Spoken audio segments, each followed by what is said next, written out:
Yo ho ho ho ho! Happy Thanksgiving Eve, I suppose. Happy happy something. I don't know. Pre-Perky Day. Yeah. So guys, thanks everybody for joining us tonight. This is going to be, I guess this will be a Beyond the Rider live. Creators Roundtable. So we have a few guests running late, but they will be here. But for now, we have Harley Fat Boy Jr.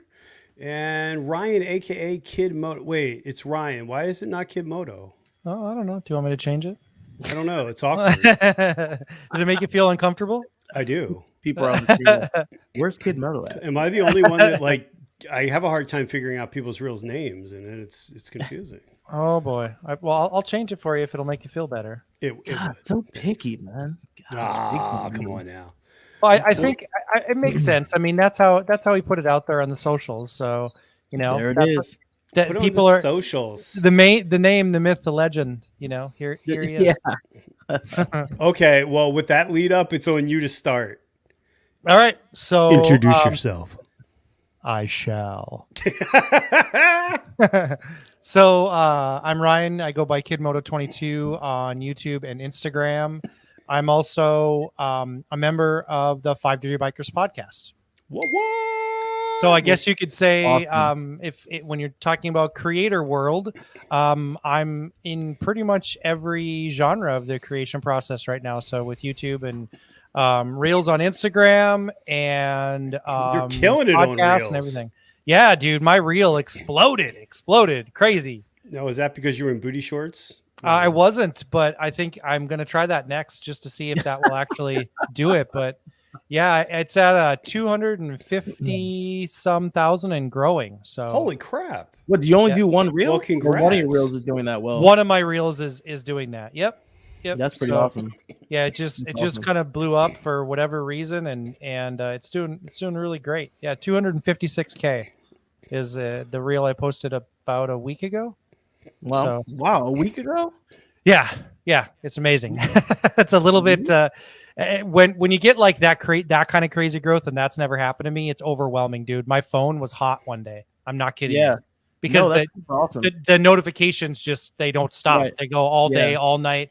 Because whenever they stop here, they're on in another country, and so they just never stopped. It was a little bit. It's been a little bit weird. So. But you know what? For the most part, there's only been a few people that have been a little bit disrespectful. I've only had to delete a couple of posts, but for the most part, it's been pretty cool. Oh, wait a minute. So, Junior, I'm going to let you introduce yourself, but look who just showed up. The man, the myth, the legend. Look at this guy.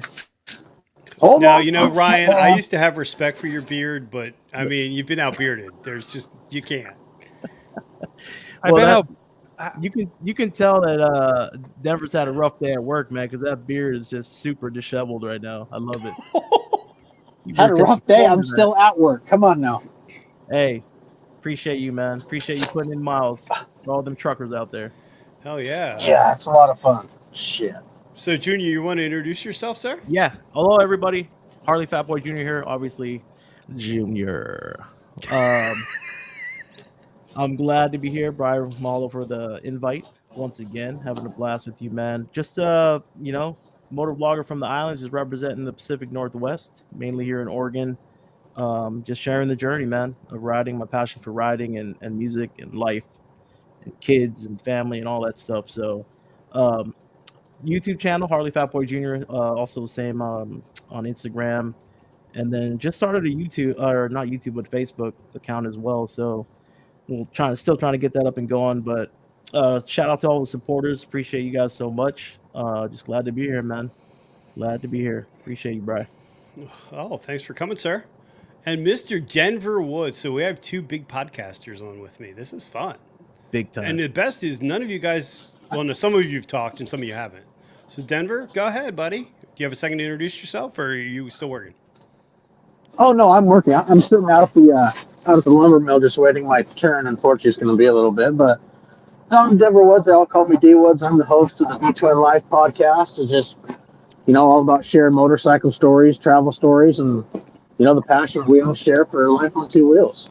It's been a lot of fun. I met a lot of great people, and made some amazing friendships with honestly every person that's been on it. It's been so much fun, and it's something I really enjoy doing. Awesome sauce. So when did you start your podcast? October last year was when it started, so we're just a little over a year old now. Okay. Oh, and wow. Ryan, when did you start? Like 2 years? August of 2019. Okay. So we'll be, what is this, 19, 20, 21, 22? So this No, this 3 August will be 3 years. So, yep. Damn. Yeah. So we're doing good. I think we're gonna before spring hits, we'll have eclipsed 200,000 downloads. That's awesome. That's really awesome. That is awesome. Yeah. Yeah, it's really the podcasts from this time last year doubled in downloads. So if that process continues, it's been pretty good. The reach is very interesting. We went from kind of the beginning, as you're growing, you are you kind of have to prove your worth and become legitimate in the space, and now we're to the point where it's a lot easier to get guests on and that kind of stuff. That's really not much of an issue. And, for the most part, especially in the motorcycle industry, people are really open to coming on podcasts. That includes, your motovloggers, anybody just, an influencer, and the companies. We found really good luck with quite a few companies that have been more than willing to come on too. So it gets a little tricky sometimes, but for the most part, it's been a really good experience. That's awesome. So we didn't get into what you guys ride. So Ryan, we want to start? Yeah. So I ride a 2017 Road King Special. It's the I guess the industrial gray or gray denim. No, charcoal denim, I guess is what that one is called. It's a beautiful bike, man. Yeah, I appreciate it, man. It's just like anything Harley, right? It's a labor of love. We love our bikes, but they're it's a very expensive hobby, but it's a lot of fun, and I really enjoy kind of the process of making it your own is probably one of the things that I enjoy most. I get I would say I'm heavily influenced by what happens outside of my area of the country, and so I can say with the utmost certainty that my bike is the most unique bike of my kind in this area. No one has a Road King that looks like mine in this area. Now, not that mine is super unique. There's even other bikes like mine that I've seen on Instagram, but for my area of the country, no one has a bike like mine. So it's a lot of fun. Well, that's what I like to say. A lot of guys, people buy a bike, and everybody asks, that thing, what should I do? What should I do to mine? And, I like to think of it as we all buy a bike. Think of yourself as an artist, and here's a blank canvas. Make that bike your own, and that's the awesome part of it. It's everybody builds something how they want it. It's yours, so make it how you want it and buy what you want and build it just the way that you feel it's going to fit you. Yeah, really, really good. A friend of mine on our podcast, Tony Cox, he said to me, and this goes for anybody that owns a Harley, and you get a Harley and you want to make it your own, you should always address the touch points first. So bars, seat, hand grips, and your foot controls, pegs, floorboards, whatever. Adjust your touch points first and your rider triangle, and then start doing the pipes and air cleaner and all that kind of stuff. Because set the bike up so that it's set up for how you want to ride, and then do the rest of it after that, because that is going to make all the difference in the world in making that bike your own and making it set up for you. Well, that's some great advice right there. I did a complete opposite. I didn't even think about that, as getting it kind of like tuned to yourself. That's a great. Junior's all worried about looking sexy, so. I'm about comfort, man. Like that stock bike was, I got the 30th anniversary Fat Boy, the 2020, and name dropper. Yeah, but when I had the stock pipes on there, I always had to lean the bike to the right to get my foot onto the floorboard, and it was super uncomfortable. And you put 14-inch apes on there, and then all of a sudden, like, it's great. It just still blows my mind. I feel like I have more control of the bike with apes on than I do with stock bars. It just, to me, like, just not something that you would think would be the case. But yeah, I went bars and then pipes and then seat. I think we did bars, or we did the bars and the grips at the same time. But yeah, that's a good. Who said that again? Kid? It was my friend. It was my friend Tony Cox's. He's the one that said to address. You should always address the points of contact first. Does he have a book? Because I'm probably going to buy it. It's all oh, that's funny. So the words there is all about the parts you touch. Those are the ones you want to work on first. Yeah, that's right. No, I think what it does is it really sets up that bike for, the other thing that I always tell people is know how you want to ride and get the bike that suits how you want to ride. You know what I mean? And so if you're the kind of guy that is going to be putting on tons of miles, buy a bike that fits that style, and you're going to be heading in the right direction, right? Because if you buy a bike that doesn't fit how you want to ride, you're going to be putting in more effort than you need to do those kind of things, right? So if you're going to put on a ton of miles and you're going to go moto camping, get a bagger, because you have half of what you need is already set up there. You have the bags, right. You have the top case, you have all of those things. All you need to do is fill it with your supplies and get on the road, Yeah. But if you're buying a small bike and then you want to do all that, now you got to get a sissy bar, and you got to get saddlebags, and you got to get all of those things to make that happen. And besides that, the other stuff. So it's a really important thing to make sure that you're riding the bike that suits your style of riding. I think that's probably it's an important lesson, especially for first-time riders. When you get out there and you're learning how to ride, and after you've learned how to ride, that's when you kind of fall into that. Okay, I learned how to ride. Now, how do I want to go from there? You know what I mean? Yeah. Good stuff, man. Good stuff. I was surprised when I put 12s on my bike, how much better it handled, because I could actually turn the bike like you turn it in a parking lot. With the stock bars, I was terrible. Like, it just felt like it was a dump truck. It's amazing what that does. So Denver, you ride is yours a street glide or a road glide? I ride the road glide. The road glide, okay. And did you change the bars on your bike? The bars are actually, my new bars are sitting in my garage in the box. Okay. Haven't decided on which grips I want to do, because might as well, change all the grips and put new grips on it. I just haven't decided which ones I want yet. Grips, Kuryakin. And so did you go with higher bars? Yeah, I got a set of 12s. Okay. I didn't want to have to change all the cables, and I think the 12s, they got 6 inches of pullback, which, also I got the backrest, so it's going to be, I think, perfect for leaning into the backrest, and should be good. It'll sit you up a little bit more too. Yeah, which I won't mind that a bit. Right. So it's been a lot of fun. I mean, I enjoy the heck out of my road glide. Right. The Road King Special comes with apes on it, so it has I guess they call them mini apes or whatever. I think they're 10s, but I don't remember. They might be 12s actually to start with, but they're very wide. They're 36 inches wide. Is how wide. That's almost like beach bars. Yeah, I mean, your arms are way out, and so I actually exchanged those for Lucky Dave's, the Lucky 13 bars, and they have 2.5 inches of pullback, and they're 13 inches tall, but they're only 23 inches wide. So it brought my hands in, and then it changed that wrist position from like this to straight forward. And that was that right there is the best change ever, changing that wrist position. No more wrist fatigue, no more shoulder fatigue. It made that part of it. And then the control of the bike, having more narrow bars, was amazing. See, I did that like I used to have a Suzuki Boulevard years ago, and I put 36-inch beach bars on it, but I kind of turned them up a little bit so it actually also lifted them instead of having them low. And I actually really liked the comfort when I had those on the old bike. Sure. And that's a perfect point. I mean, we just talked about all of our different bikes, right? And we all have a different setup on our bike because our bikes are set up for how we want to ride and what we're comfortable doing. You know what I mean? Yep, very true.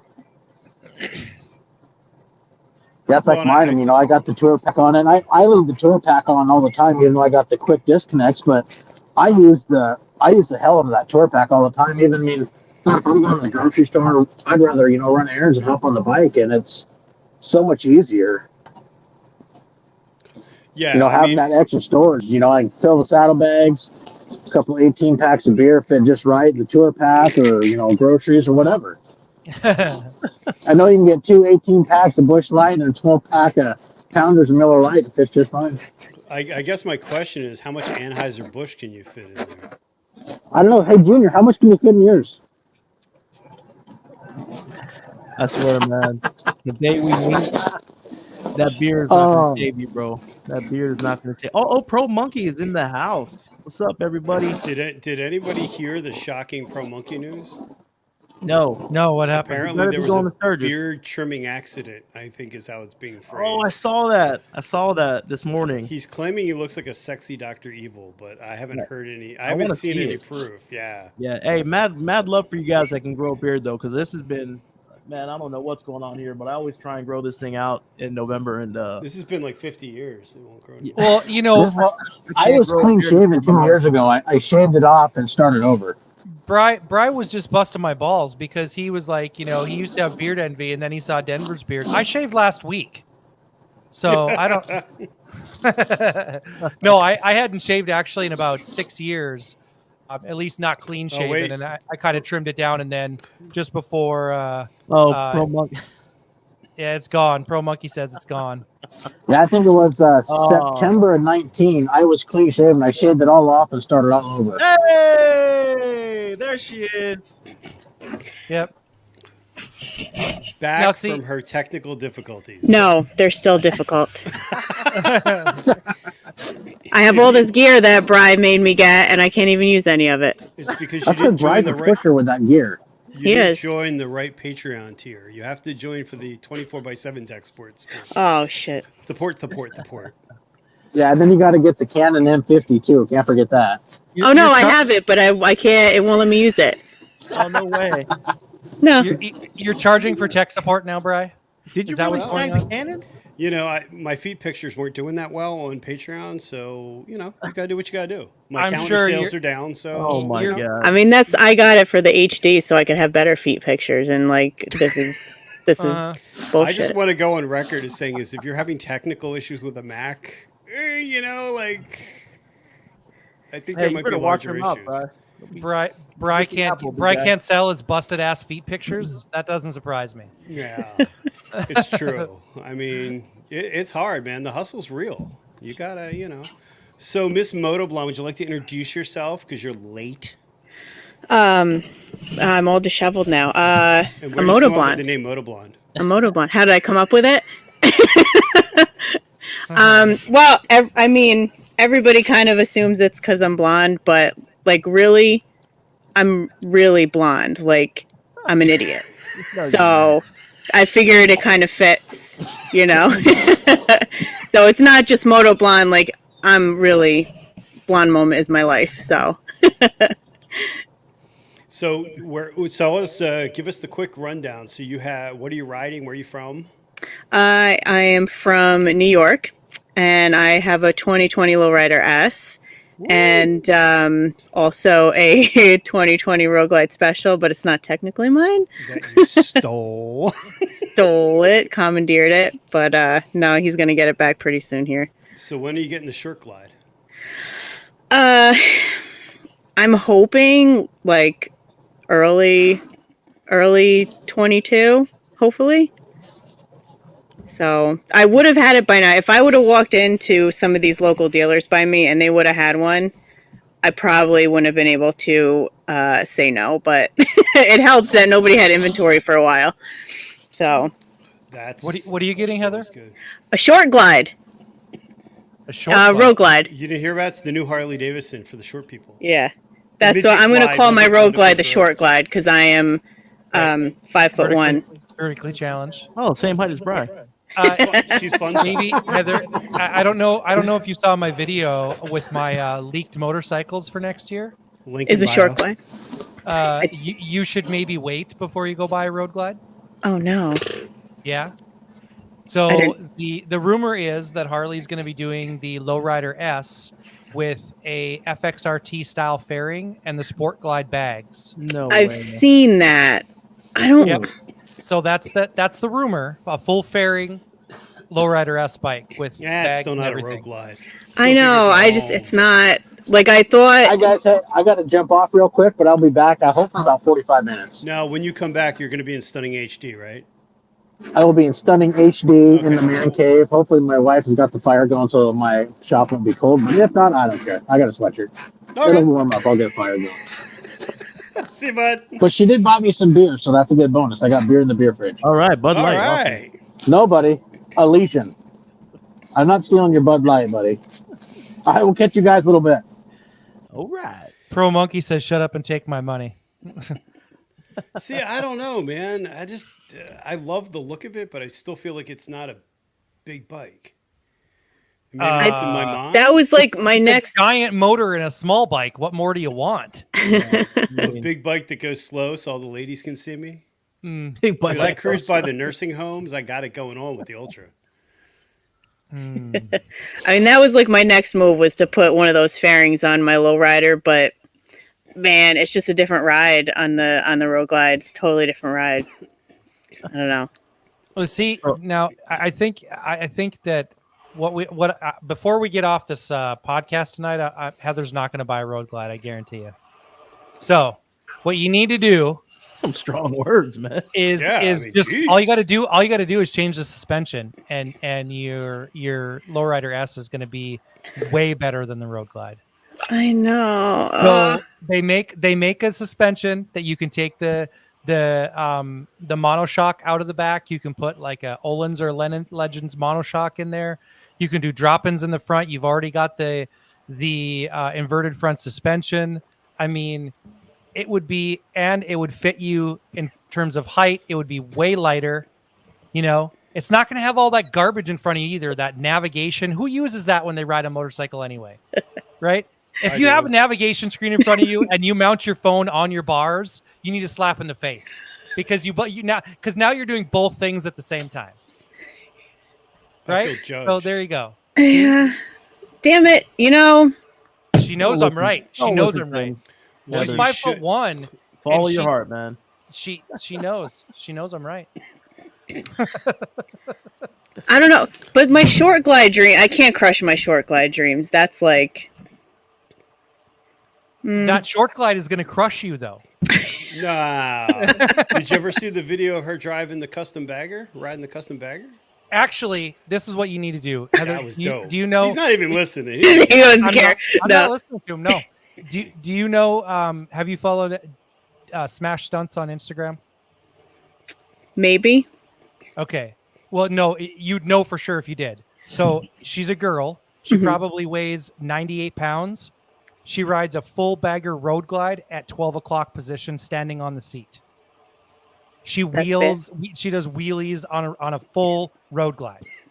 Oh no, I didn't follow her. She's a stunt rider, and what she does on a bike is pretty amazing. That's killer. She does it on Sportsters, sport bikes, road glide, Dyna. You take your pick. She is stunting all of those bikes, and she's your size. That's I don't know. Yeah, no, that's that sounds dangerous. What? I don't approve. That's just dangerous. I mean, riding a Harley is inherently dangerous, right? See, Monkey's got a point of why the motor company sucks. In 2021, your iPhone doesn't fit in the Ultra fairing. You know, you think there'd be some top-notch engineering that could fix that. Do you have a front pocket of your pants? I don't wear pants when I ride. I only wear chaps. We talked about this. Okay. There's usually front pockets and chaps because they're assless. Okay, fair enough. So I mean, you should be able to just slip your phone right in the front pocket of those chaps. You'll be okay. All right, Setz is here. Hold on a second. Jason, What's the up? hell is going on? I don't know. I heard something about chaps, and here I am. What's going on, dude? Nothing. I just, had some last minute posts I had to reevaluate. So here I am. It's always good to reevaluate. Yeah. So introduce yourself. Tell everybody about what you ride, where you're from. Setzerpendence from San Antonio, Texas, and I ride a 2020 Road Glide with the 131. Go Spurs, go! Yeah, Spurs. That's I'm not much of those. That's no joke of an engine. I feel like you're segueing into the 139 thing here. I just, my guard's up with you, Brian. My guard's up. I'm like, he's gonna burn me. I just know it. It's a Harley. It's bound to break. That it has. It's not too bad though. I mean, it's a lot of fun, really. I mean, shit happens. It is what it is. But no, so I will say though, there was a lot of ego checking after I got the bike, right? So it's like, somebody is always bigger, badder, faster, quicker, handles better, blah blah blah. But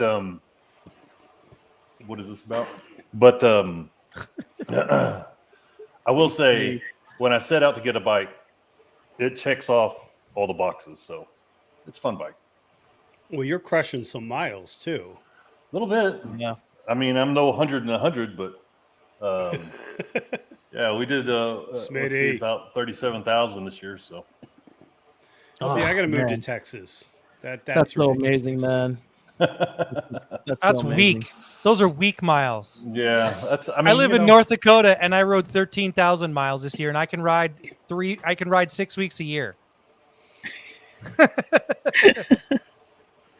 Jason, what's your temperature right now? Feels like it's about 72. It's negative 13 with the wind chill right now for me. Why aren't you out riding? What the hell, man? Where you heat a gear? Hey, listen to me. It doesn't matter. It doesn't matter because you know why? You're acclimated to that. And if you weren't, and if it was a big deal for you, you'd move like I did. I moved to South Texas, so I don't have to deal with that negative bullshit you were just talking about. Yeah, ironically, how they get you to stay is the cost of living is lower and they pay well. Yes, that's how they get you to stay. Well, yeah, we don't have either one of those. So how did they pull that off with Alaska, where everything's expensive and it's cold as hell? Well, see, Alaska's too far away. That's because you're gonna fly everything in. Yeah, right. You don't have to cross Canada to get to North Dakota, so you kind of do have to do that to get to Alaska. So that's the problem. And I think there's only 2 airports in Alaska too. So Bikes, beers, and brews, man. This guy, man. I absolutely love this guy, dude. Best one-liners in the game, man. Killing me, Ben. Oh, that's fine. I'm sorry, Ryan. I didn't mean to interrupt you. No, sorry, Ryan. I'm good. So I don't know. I think there's got to be a happy medium where you can ride 24/7, 365 days out of the year. That's at least not as hot as Texas. I mean, if you got 2 houses. Yeah, that's true. Okay. Jason, you ride all summer though too, don't you? Or do you take a break in the summertime? Not really. Yeah. I mean, and it's hot. It sucks. I mean, I will say, we were out riding 100 miles an hour. It's 100 degrees, I mean, that's pretty common, during the height of the summer. Right. But I mean, we try to get up early and,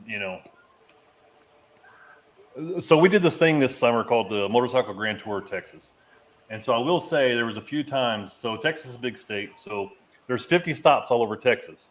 So I will say there was a few times whenever we were out riding and we're trying to gather all the stops, it really took away from the purpose of the deal because it's like, okay, we're over here all the way out here in North Texas. We don't ever come out here. It's a full day to get here.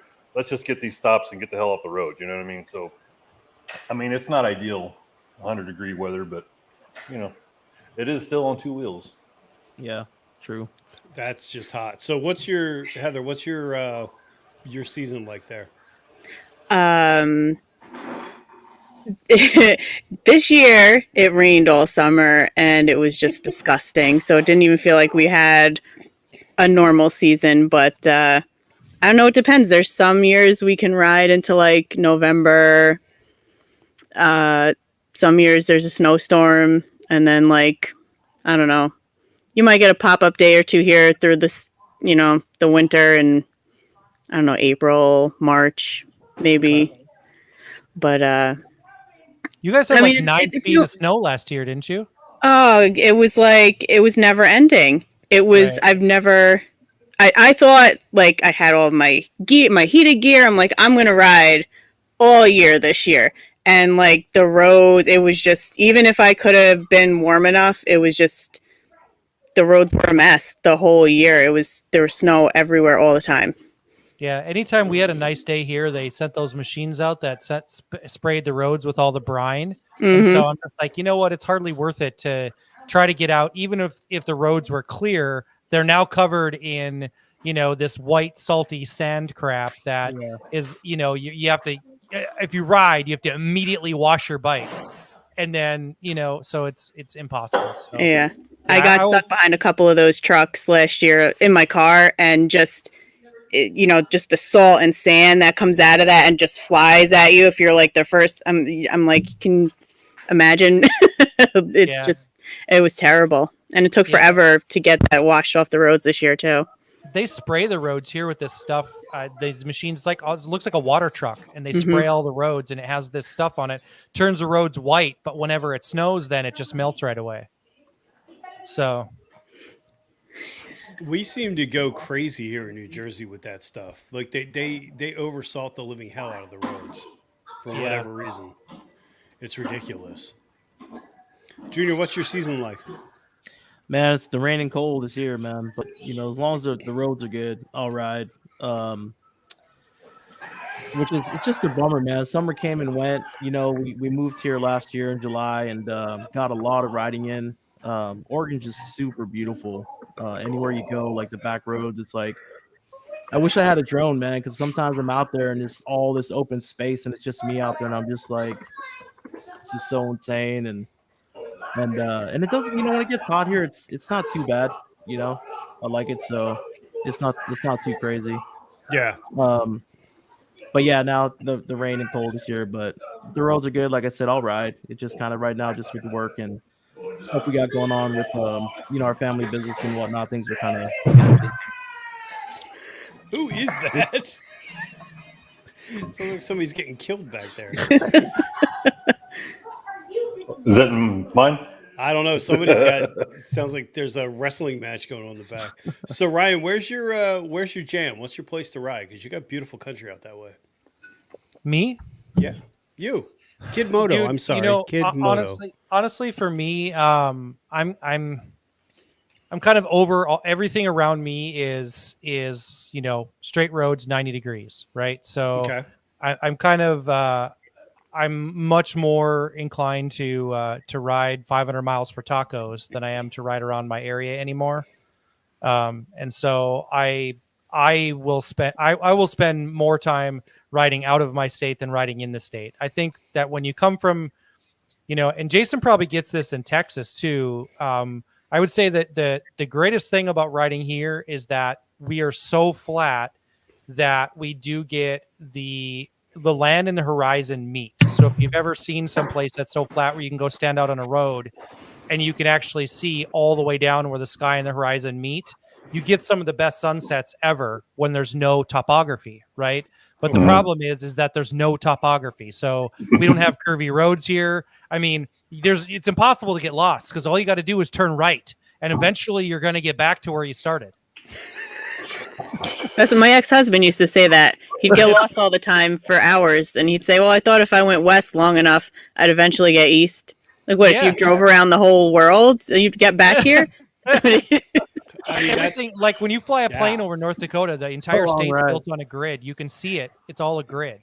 And so all you have to do is just keep on turning right and you'll get back home eventually. Yeah. Just that's the way it happens. I feel like that may answer so many questions with that statement.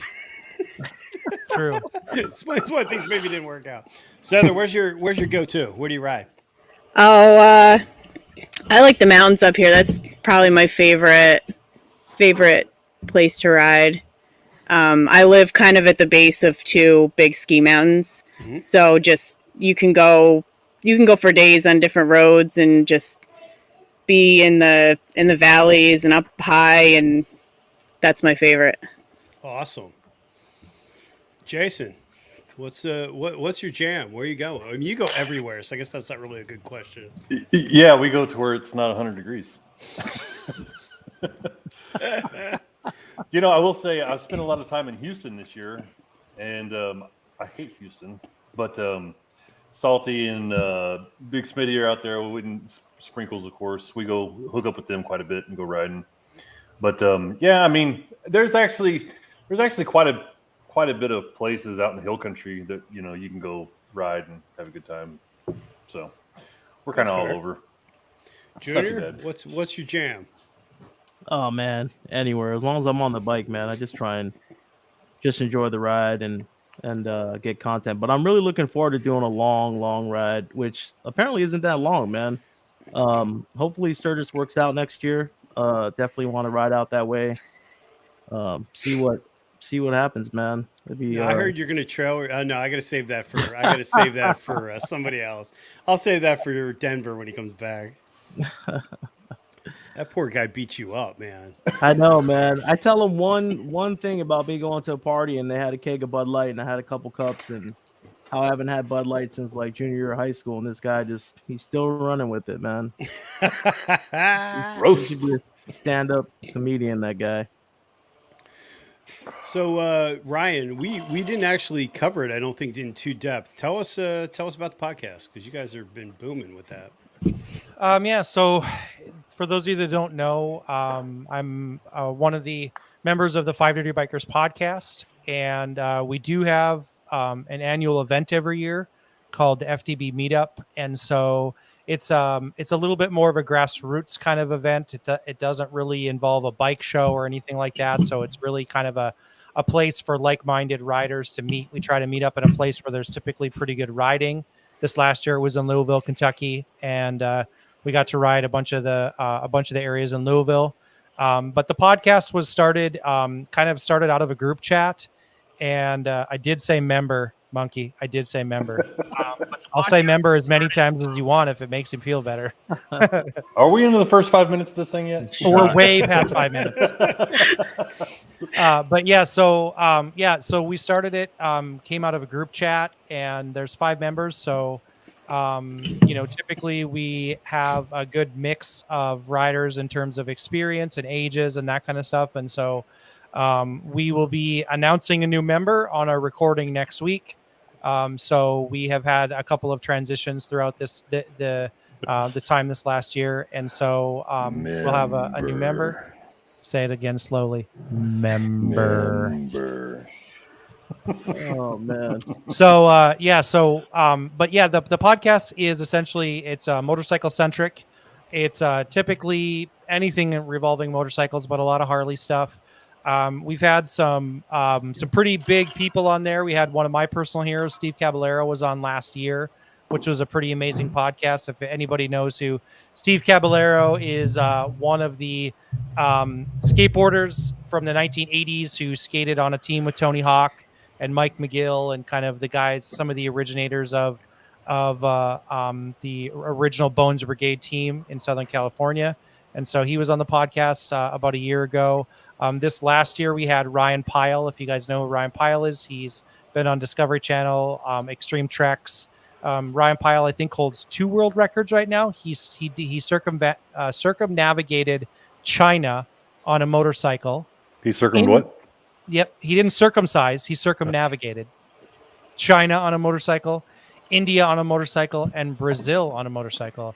And when we had him on the podcast, we asked him what was the favorite motorcycle he owned, and he laughed and he said, "I don't own a motorcycle." So he holds 2, I think it's 2 Guinness Book of World Records for motorcycle riding, and he doesn't even own a bike. So he was a pretty amazing guest, and he has not lived in a Western country in 20 years. So he's originally from Canada. He left Canada 20 years ago, and he's lived overseas for 20 years. So smart man. Yeah, he was a great guy to have, and he had a lot of crazy experiences revolved around COVID. He was actually on the side of a mountain, literally camping on the side of a mountain, like hanging in a tent, suspended on the side of a mountain, when the entire world shut down. And while our borders in the United States were not closed, many countries overseas had completely closed borders. And so the country that he was living in at the time, he was not allowed back in. And so he had to find a new country he could live in. So it was a pretty crazy experience. But yeah, it was, he doesn't own a motorcycle. How many Harley shirts does he own? In fact, he doesn't ride Harleys typically. So he has ridden a Harley, but he doesn't ride them typically. He's a BMW guy. He's an adventure bike guy, which makes sense for the kind of riding that he did. You know what I mean? But or kind of riding that he does. But yeah. So yep, like I said, there's five of us on the podcast, and our podcast has really grown over the course of the last year. Obviously, what's been really rewarding about the podcast is it started as a really as a slow grind. I mean, none of us were very big in terms of the social media space or YouTube space, and we've grown the podcast to be represented in the motorcycle world. We're typically rated as one of the top Harley motorcycle podcasts in the country. So, and for those of you that don't know, we were also nominated in 2021 for the Cycle Source Awards for one of the media outlets of the year.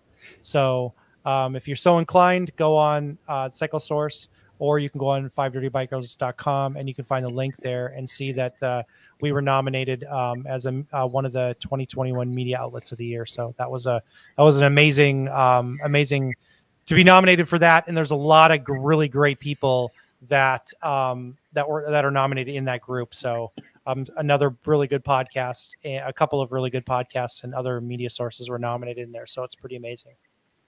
That is pretty cool, man. Congratulations on all that. And then who are the other four gentlemen that you're so we have you weren't paying attention. There's only three. Yep. So there's myself and Tony Cox and Dustin and Percy, and we have yet to name our fifth because we had some transitions, and we have a fifth member that will be named on Monday. So if you guys know anything about the history of the 5 Dirty Bikers podcast, we always have a good mix of people on the podcast. So awesome. Variety of ages and experiences and that kind of stuff. So Junior, Monkey what he's saying is stay by your phone because it could be you. Monkey says best biker podcast on earth. I appreciate that, man. That says a lot. We had Monkey on a while back, and it was like talking to your brother. He was such a good fit on the podcast. It was so much fun. We just had a great time. Yeah. He's funny. Oh, apparently Monkey's fascinated if you say member. Said member again. I did. Oh man. Did Monkey I wondered did how much money do we need to raise to get Monkey to show his face? I kind of feel like this needs to be a challenge. Did he lotion his face after he shaved it? That's what I want to know. I want to know if he moisturized his face. You put the lotion in the basket. I'm really nervous about this. I don't feel... Ryan, did you ever shave your beard with your kids? Or... I did. I actually had to shave it at the beginning of COVID. That was kind of a healthcare regulation. We had to shave for a while. And so I shaved. That was the first time that I'd been clean shaven in 6 years. And my 9-year-old didn't talk to me for 3 days. So she was not excited at all. So she was, probably a baby the last time I shaved. So she's not excited about it. And everybody kind of prefers my beard, which, kind of freaks me out sometimes. And somebody's like, hey, I prefer your face with a beard. I'm like, is my face that bad that I need to keep it covered all the time? I know. Then it gets to it, Charlie. Then when the length of your beard goes long enough, it covers your neck. Then I'm not sure if it's my face they don't like, or if it's my neck they don't like. And then it just brings up all these anxiety issues, and it's a lose-lose situation. Charlie, thank you, Charlie. I appreciate it. Junior, you got feedback. Mute your YouTube. There you go.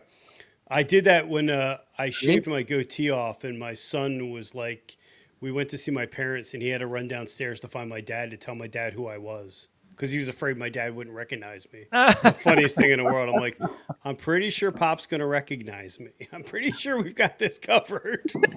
Heather, has that ever happened to you when you change your hair color that your kids don't recognize you anymore? No, I don't ever change it.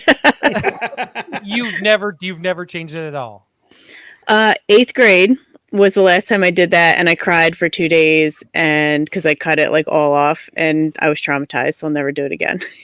Wait, there needs to be pictures of that too. I think so. There probably are. It's bad. No one should ever put out their pictures from they were in 8th grade. That's not even that's when you put somebody's picture out in 8th grade, you're just inviting ridicule. You shouldn't be judged. You can't What's judge that? Motoblonde, you know? I posted my senior high school picture on that my was traumatizing Instagram story. Did you see that? Yes. I caught that. That was awesome. Yeah, you went from looking like an Amish terrorist to like some creepy dude with no facial hair. I kind of think I looked a little bit like a Calvin Klein model. I was very thin, kind of gaunt looking, pale face. That was a Calvin Klein model from the 90s all day long. Oh, Jesus, Motoblonde. Bodine's apparently stalking you. Oh, that's not good. No, I burned them all. That was before digital anything. They're all burned. There was life before social media? That was like pager era. I didn't have... Pagers. Pagers were the best. Man, I miss those pagers. Yeah, man. We should have stopped at pagers, you know. Okay, I get it. Somebody's trying to get a hold of me. Yeah. None of this crack dialing, and you got to keep ending the call. You just turn your pager off. Well, we're all at that age too, where like you remember that time when you got the smartphone, like their first, and you're like, "This is so cool! I can get email and I can text." And you're like, "Oh, we're screwed. We're done at this point." I had the Nextel where you did the little beep thing, and everybody would do it in class. That was bad. That was the beginning. Yeah, just scream into it in the middle of class. I hated those things. They were great, but they weren't good anymore.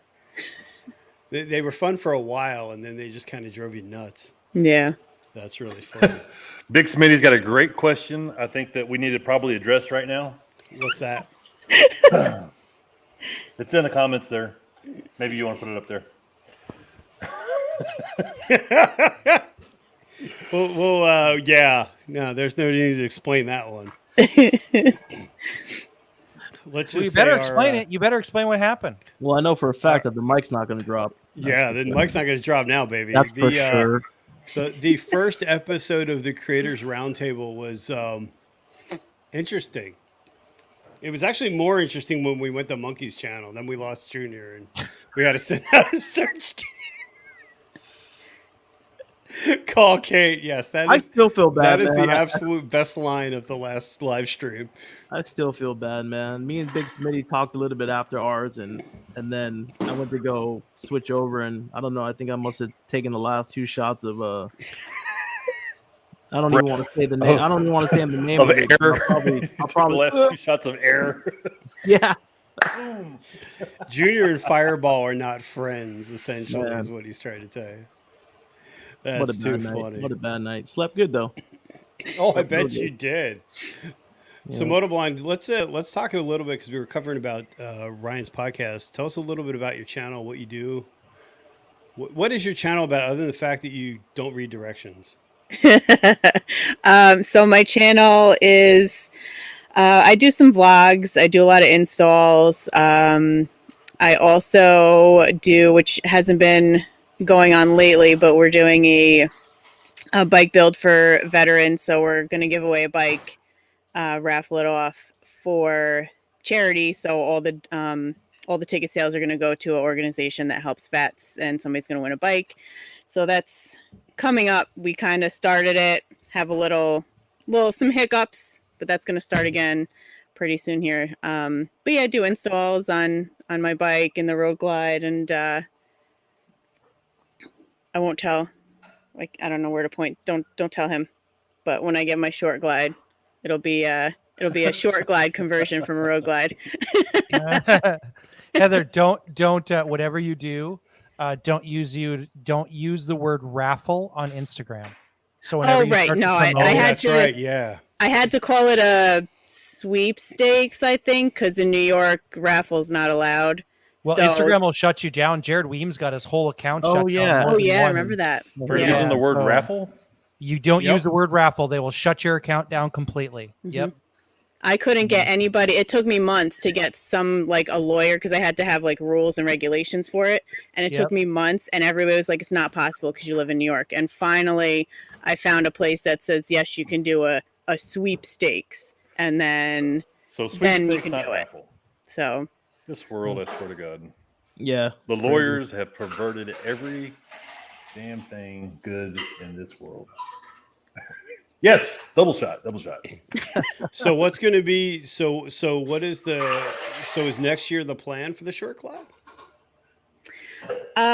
yeah, I mean, we were kind of thinking like early 22. If everything goes okay, but I got to decide, like, it's kind of one, nobody had road glides when I was actually looking. And then I got to decide what I'm going to do because I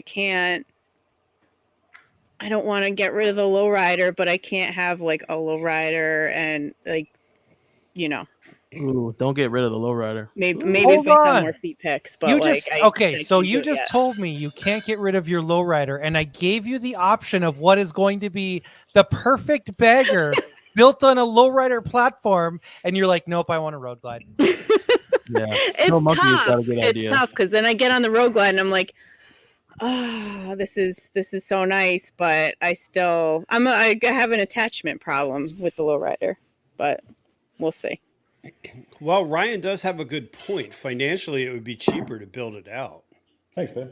I don't know. By all the money I put into that thing so far, and then everything else I got to do to it, like that's kind of where I stopped because I was going to keep going and do like the suspension and the fairing and everything else, and it's like I might as well. This is perfect. You strip all of the parts that you put on your lowrider. Put the stock parts back on, right? Because Harley doesn't care about all the parts. You trade it in on the one that I told you about and put all of those parts because they're going to fit on the new lowrider. You put all those parts on there, right? And then you've got the full fairing and the bags. You have your bagger. You have your shorty bagger because you have all your lowrider S parts. You can redo all of those installs on the new bike. But why buy another bike? Why not just build out what she has? What's that? Why not just build out the bike she has? I don't understand. Why would you buy another bike if you're going to just buy the same model? How much are they going to be? Like that's that's a great question, and I mean that's the $1 million question is how much is that bike going to be? My guess is if I were to guess, I'm going to guess between 18 and 23. That's going to be my guess because the fairing I don't believe is going to have all the features of the full baggers, right? So I don't think it's going to have a stereo and speakers and all of that stuff in it. I think it's going to be a stripped down version of it. And so the price point's got to be below some of their regular baggers that they have, right? So you can't sell it for the price of a road glide.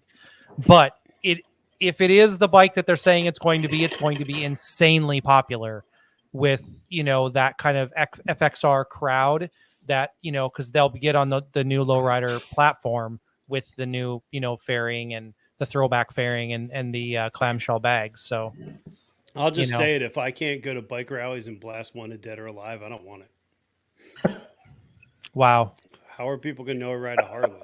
That's a bold statement that you just made there. And actually, I blast Les Mis. It makes more. You get more. You should actually then be doing that at the nursing homes, Bri. I mean, I think that's legitimate now. Look, Benny Goodman at the nursing homes. Get it right. I mean, actually, no. I guess Benny Goodman wouldn't be in the nursing homes anymore. Maybe ABBA. I don't know. Hey, parts money is parts money. Driving into a nursing home on your Harley with Dancing Queen blaring is not going to get you the right kind of attention. I don't know. I mean, I kind of feel like Insure is going to step up to the plate for Bry's next sponsorship. That's going to be the one. That's it. Is it wrong that I'm not afraid to take the money though? Because I'm like, It's going to be like Insure and AARP. Both of those two companies are going to come knocking on after Brian's a door. long 100-mile ride to the bar, I drink Insure. You can always keep one of the bottles in your cup holder. And I'm sorry, would there be a link in the description for that? Of course. Okay. Only if it's a zero. Only if it's a zero cup holder. Product Link in placement. description. And I guess that's my question. Why does the cup holder need to be that big? Does the drink last longer than the gas tank?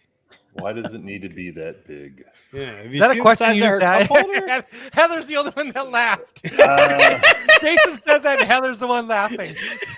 She's like, "This is not a real question." I was asking about the cup holder. Damn it! No one asked that question about cup holders, bro. I think that's the point. I did. No, what's that? They have the giant ass cup holder, the Zero giant ass cup holder. Right. Well, if you have a big bike and you put a big cup holder on it, then you have a full drink. Your drink should last you your gas tank. I think that's the point, right? Okay. Maybe we need to bring Smitty into this conversation. I just don't feel like I should have a drink holder. I feel like that crosses the line. Yes, it does. Right. Harleys shouldn't have drink holders. It does. When Harleys have drink holders, you know what they call them? They call them gold wings. Oh, snap. Here we go. Oh, God. Now you're going to get the crazy Texan all pissed off. Uh-oh. What? I'm okay with that. If anybody's listened to the podcast or any other thing that I've done publicly, they know exactly where I stand with motorcycles. That's fair. That's fair. It's either Harley or crap. I understand. Right. No, that's not what I said. I didn't say Harley or crap. I believe my exact words were Harley or fuck off. Okay, that's fair. Ben said old wing, the G is silent. This guy. Oh, man. I don't know, man. That new wing's looking pretty good. Maybe I'm just getting old.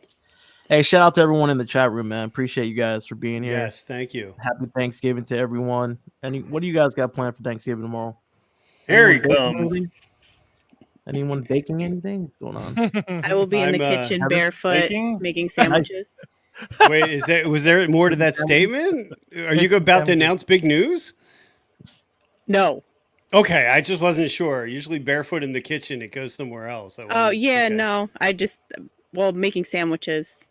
Those will be your Thanksgiving pictures of her feet, right? Making a sandwich in the kitchen. Mm-hmm. That's the thing. That's the Thanksgiving OnlyFans post. Yeah, where do we stand with your bike installs with your feet? Are you going to make that a thing? That's my OnlyFans. That's I'm sorry. Where does the sock sponsor come in on this? We were talking about a sock sponsor earlier. They're going to cut into that Kool-Aid. What's going on here? No, you can't. Those shoes that are like contoured so you can see your toes. Those like water shoes. Oh, the Vibarium or whatever. Ooh. I don't think you can have an OnlyFans dedicated to feet and a sock sponsor at the same time. It defeats the purpose. Unless you have two OnlyFans. But the taking off your socks for feet fetish people is like stripping. Thank you, Jason. Now we're back to stripping. No, just taking your sock off when someone has a foot fetish is like stripping. No, right? I agree with you. I'm agreeing with you. We should call it stripping. Come on, don't deprive me of this. You might have an idea. You could have a sock calendar. See, I still think the tie in there's custom dynamics. They've got custom dynamic socks. I think that's where you need to go. Sierra doesn't have socks. That's all I'm saying. Two Lane Life has socks. Just saying. Maybe that should be my next merch drop. Socks? Oh, there you go. My shirts didn't do that good. Maybe socks would.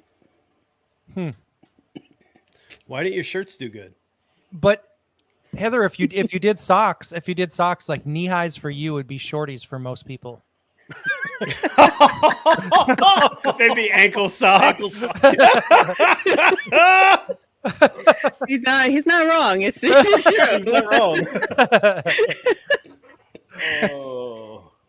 Maybe that could be your next business hustle. You could have a short glide line. Maybe you could get an endorsement. It's a whole new market. Instead of the Harley low, they could just go Harley short glide. Say, listen, I got to trademark that. Somebody's going to take that. The short glide. You should. All you have to do is just make sure that it's like in writing on one of your next videos, right?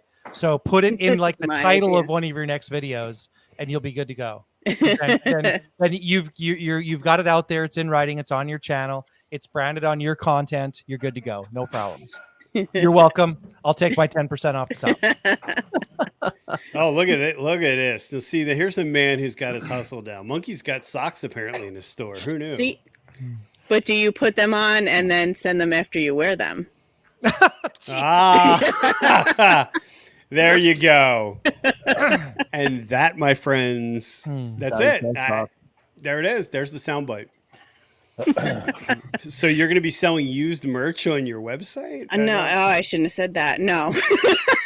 You're going to be getting IMs. Everyone's sliding into her DMs right now. Slide into the DMs. Brian, when you're looking for sock content, they're not used. Why not? What's that? Why not? Because that's exactly how they want them. They want them purchased like this, so they're not. That's not considered used. That's how they expect to get them. All right, you've thought about that too much. Okay, we're just going to move on from that. I'm not sure where that was going. You're going to reuse the toothpick? So, Jason, tell us about your channel. What you got going on, sir? We haven't really talked about it too much. What's your channel focus on? I don't know. I mean, we can keep talking about socks and feet. I'm good as long as we call it stripping. That's, so I don't know. I'm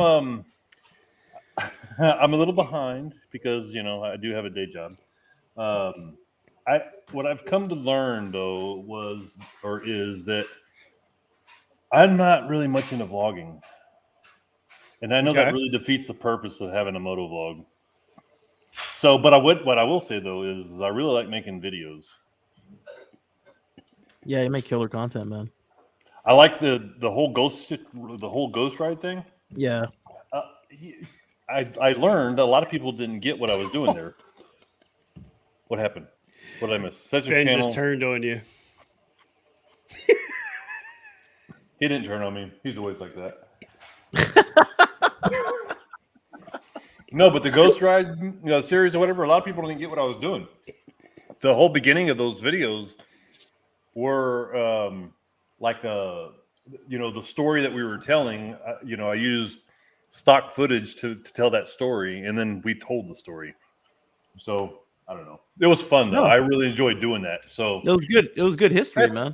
That's the thing for me is like the whole video a week thing and all that. I'm just like, you know what? Look, I need to get back to making sure I'm having fun doing this and not trying to meet some kind of deadline or just get something out there. Screw all that. I'm done with that. A video a week. I'm past that. I'm going to put out a video whenever I'm going to put out a video, and it's going to be fun. It's going to be something that I enjoyed putting together. And, I laughed at every one of those Ghost Ride videos. And they didn't do well, but I had a blast making them, so I'm going to continue to make shit that people don't like. Yeah, but you're saying true to your brand. I think there's nothing wrong with that. If that's what you enjoy doing, why not? Yeah, as long as you have fun doing it, man. That's all that matters. So Junior, sorry, go ahead. Yeah, so we're still talking about me. Damn it. Yeah, we are. Yeah, you were eating. So I didn't know. Way to interrupt, bro. Man was in the middle of his life story. So, shit, I forgot what I was going to say. Go ahead. No. Here. You can go off this. Smitty said your content's amazing. Go on. So you're building videos, but you're. I'd like to thank the little people. Really, that helped me get to this amazing content. I'm just kidding. I don't know. Listen, I'm going to tell you right now. Anybody that wants to do anything in life, get Big Smitty Riding in your corner. He is the hype man. He is the guy. It's like he makes me feel like I could be like president. I'm like, yeah man, my content's the shit. Hell yeah. I'm like, Mom, what do you mean it sucks? I think that the best advice that somebody ever gave me about content creation is put out content that you would want to watch. Mm-hmm. Mm-hmm. That's the best advice, because then you're going to stay true to yourself. Your content's going to be honest. And I think that's the drawing point. And we've talked about this a lot because, I've got people that I do the he makes you feel like a natural woman. Monkey. That guy's killing me right now. we talked a lot about content creation and what that means to everybody, and content creation has changed a lot, right? So there was this period of time that has come and gone where it was invest as heavily as you can to make as highly produced content as you possibly can, right? There was a period of time where it was, but look at what's really hitting right now across all of the markets. It's the video that's filmed with your phone. Yeah. Right. It's the content that's filmed that is raw. Because 50% of all the shit in mine is watched by phones. So it makes a lot of sense. Well, right. But I mean, it's a little bit more like it went so far the other direction that people were like, to even start being a content creator, you needed $10,000 up front to buy all the camera equipment and everything that you were going to do it. Right. Hold on. Are you saying I didn't need to get 10 grand worth of equipment? You did not. Bry has sold me on a lot of shit. I'm not gonna lie.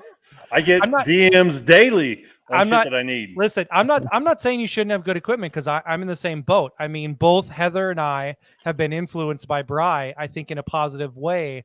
That's up to no, she says no. That's up to our game. But I'm gonna tell you something right now, and this is the honest truth.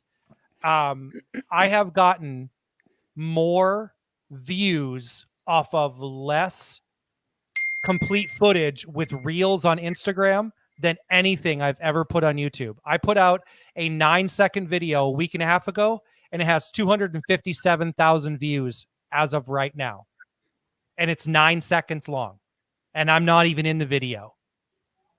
So there's a lot being said there. That could be why, Heather. I mean, it could exactly be why. You're right. I mean, because look at me. I can't get through airports without getting patted down. So I probably should not be on camera. Let's be honest. That's hilarious. Honestly, with your you kind Brian, are you talking because you're muted? He muted himself. Junior, you told me this mic was supposed to be good. It doesn't unmute me. What the hell? Sorry, bro. It's this technology. You're rookie. You're still on rookie status, so you need the mic for at least 2 weeks. Okay. Rookie status. I should have bought the better one. That was clearly the problem. But Heather was shaking her head. You've gotten a ton of views on your reels too, right? And effort versus like like what it is. It's not as technical as some of the other things. It doesn't require the setup time, everything. I did TikTok, and like the couple of my videos, 3-something million views. Like, there you go. It's ridiculous. I had 30-something thousand followers on TikTok, and like in no time, I'm like, why? This is so easy. Right. But and it was fun too. It's just a quick, like, I do like fun. I don't do like that dancing stupid stuff on TikTok. I like try to make fun of like and make motorcycle related like stupid stuff on there and make people laugh. And when you're putting gas in a gas tank, hey little guy, you thirsty? You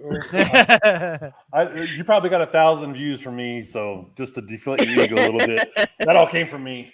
That was hilarious. But that, like, it was fun to make. It was quick. I didn't have to sit there for 3 days editing it, and it was just and it's so easy to get people watching stuff on that. Yeah, that's pretty awesome.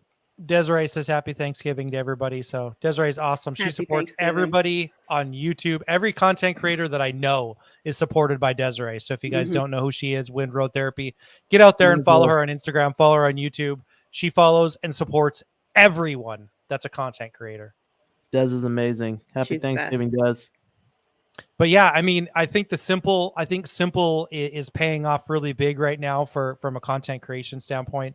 And, you know, I think, Jason, you've reached this point where every creator gets to, where you get like a little bit, I don't know if it's frustrated is even the right word, but you're kind of like, okay, what do I want to do now?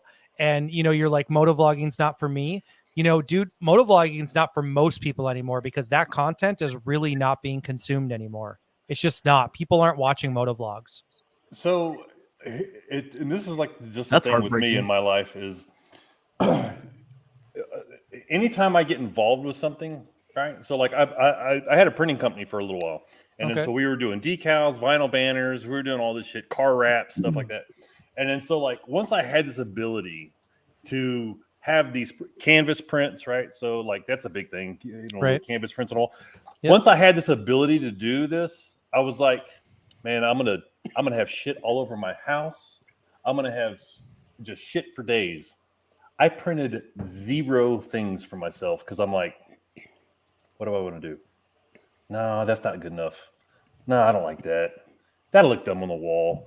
And I'm like, I before I had the ability to print all this, I was paying, $100 a canvas print like nothing, And so like this, this whole video world is the same for me. I'm like, before I had the ability to, or the capability to make a video, I was just like, oh, now it's like, I don't know. I'm like, I don't want to waste anybody's time. You know what I mean? So like when somebody watches my videos, I don't want it to be like, hey, I forgot my gloves and how much I like riding my glove. Yeah, I just don't, I mean, and there's a place for that. And I'm not knocking anybody that does that. That's just not me. You know what I mean? But so like, I've been really opposed to learning anything about photography because there's so many settings. There's so much crap to know. And I'm like, none of that appeals to me because I've got so much shit to do with my other businesses. But once I got involved, on Running Man. That's where it's at. Huh? Got to put on Running Man. It used to be old setting. Sorry, it was a joke. It was a failed joke. Yeah, I want you to hold on, Harley Fat Boy. Listen, you hear that right now?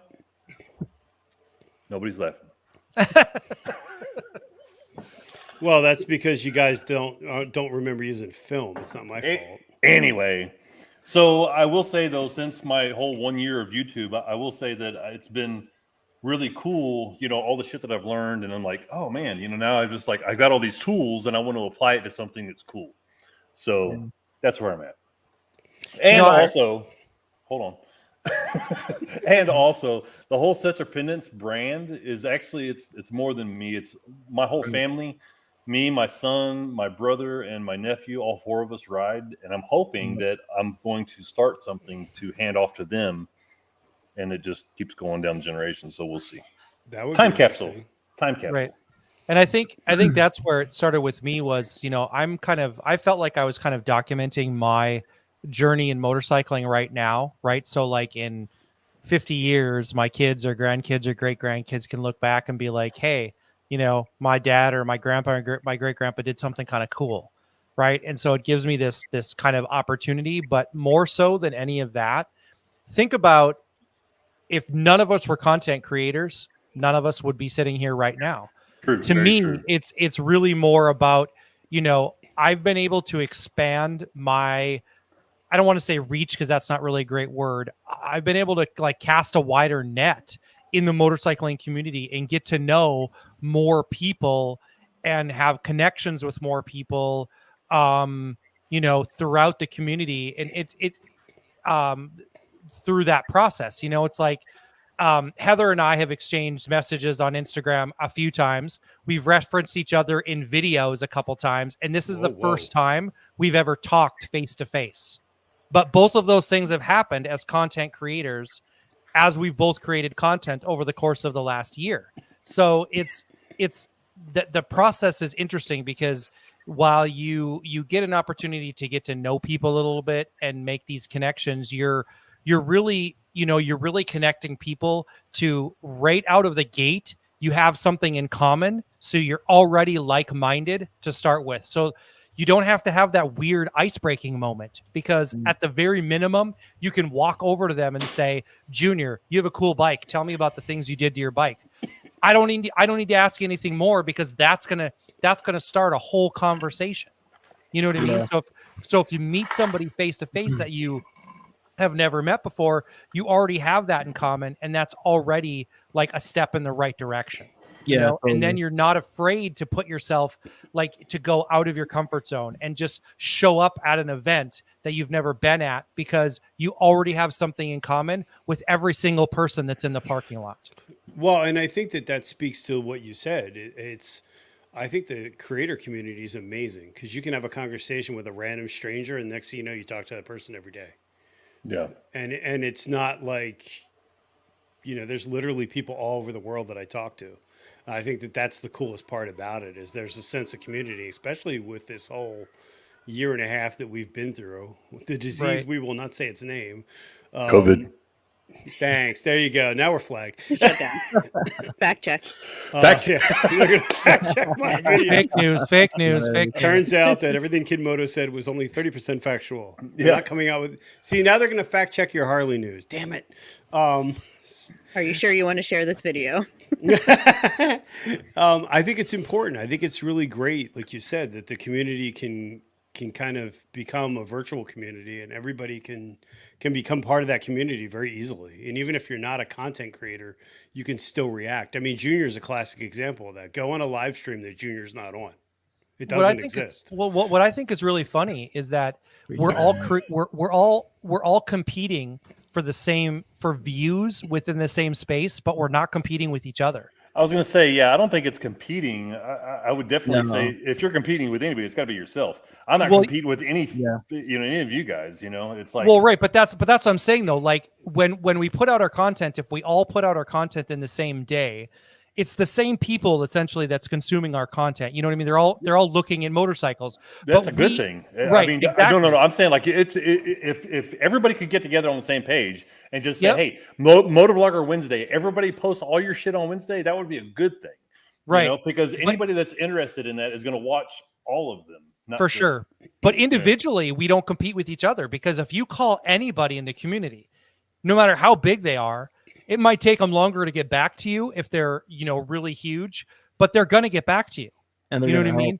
They're going to help you. They're going to reach out. They're going to, they're going to say, hey, don't do that. It didn't work. Or, start here or whatever. I think that's very interesting how that part is very true in that community. But you know what?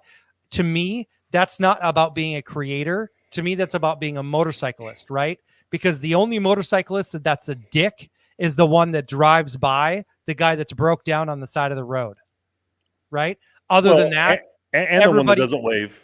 Well, it was a Can-Am. I'm sorry. It was a Can-Am. That's not a motorcycle. I don't wave at Can-Ams. I'm sorry. Yeah, neither do I, Salty. Just so you know. So Heather, there's strikes have no place in my heart. So how is it in the female vlogger community, the female creator community? Do you find that same sort of camaraderie, or is it more catty? Is everybody fighting over foot content? What's going on there? I mean that's a whole different I'm sorry, I didn't mean to get into you touched that on lane. 6 different subjects. That's very competitive. Yeah, okay. We'll bring that on version 3. Okay. Yeah, foot content is competitive. Like, what color are your nails this week? Like, it's tough. But I asked for red. Was that so hard? Oh, sorry, wrong podcast. But no, I mean, I haven't run into anything. I mean, all the women that I've ran into, I went to Babes Right Out this year, and it was the best thing to finally meet all these women that I just, the same thing, talk to online forever, meet them, the most genuine, helpful.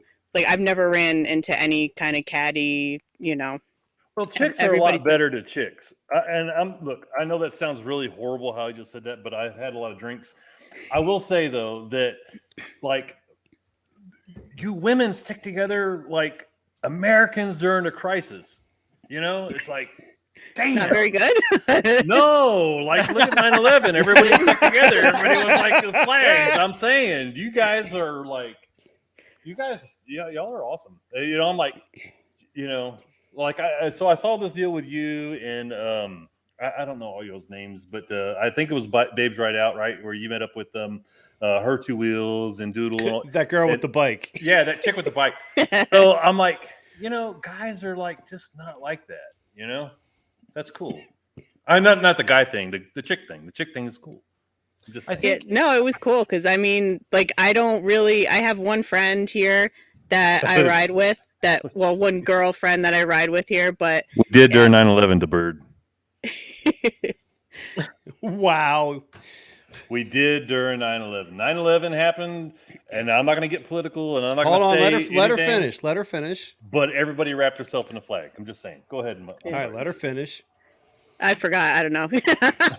You were saying about Babes Right Out and people being. Oh yeah, no, but so I only there's one female local to me that I ride with, so it's cool to and I don't care. Like I worked with all guys. Like I didn't really have big groups of women friends, so that it's cool to, I guess, to kind of get together, because a lot of females don't really have that big community where they are. So when you get them all together, it's a totally different environment, I guess, to just, have all women. And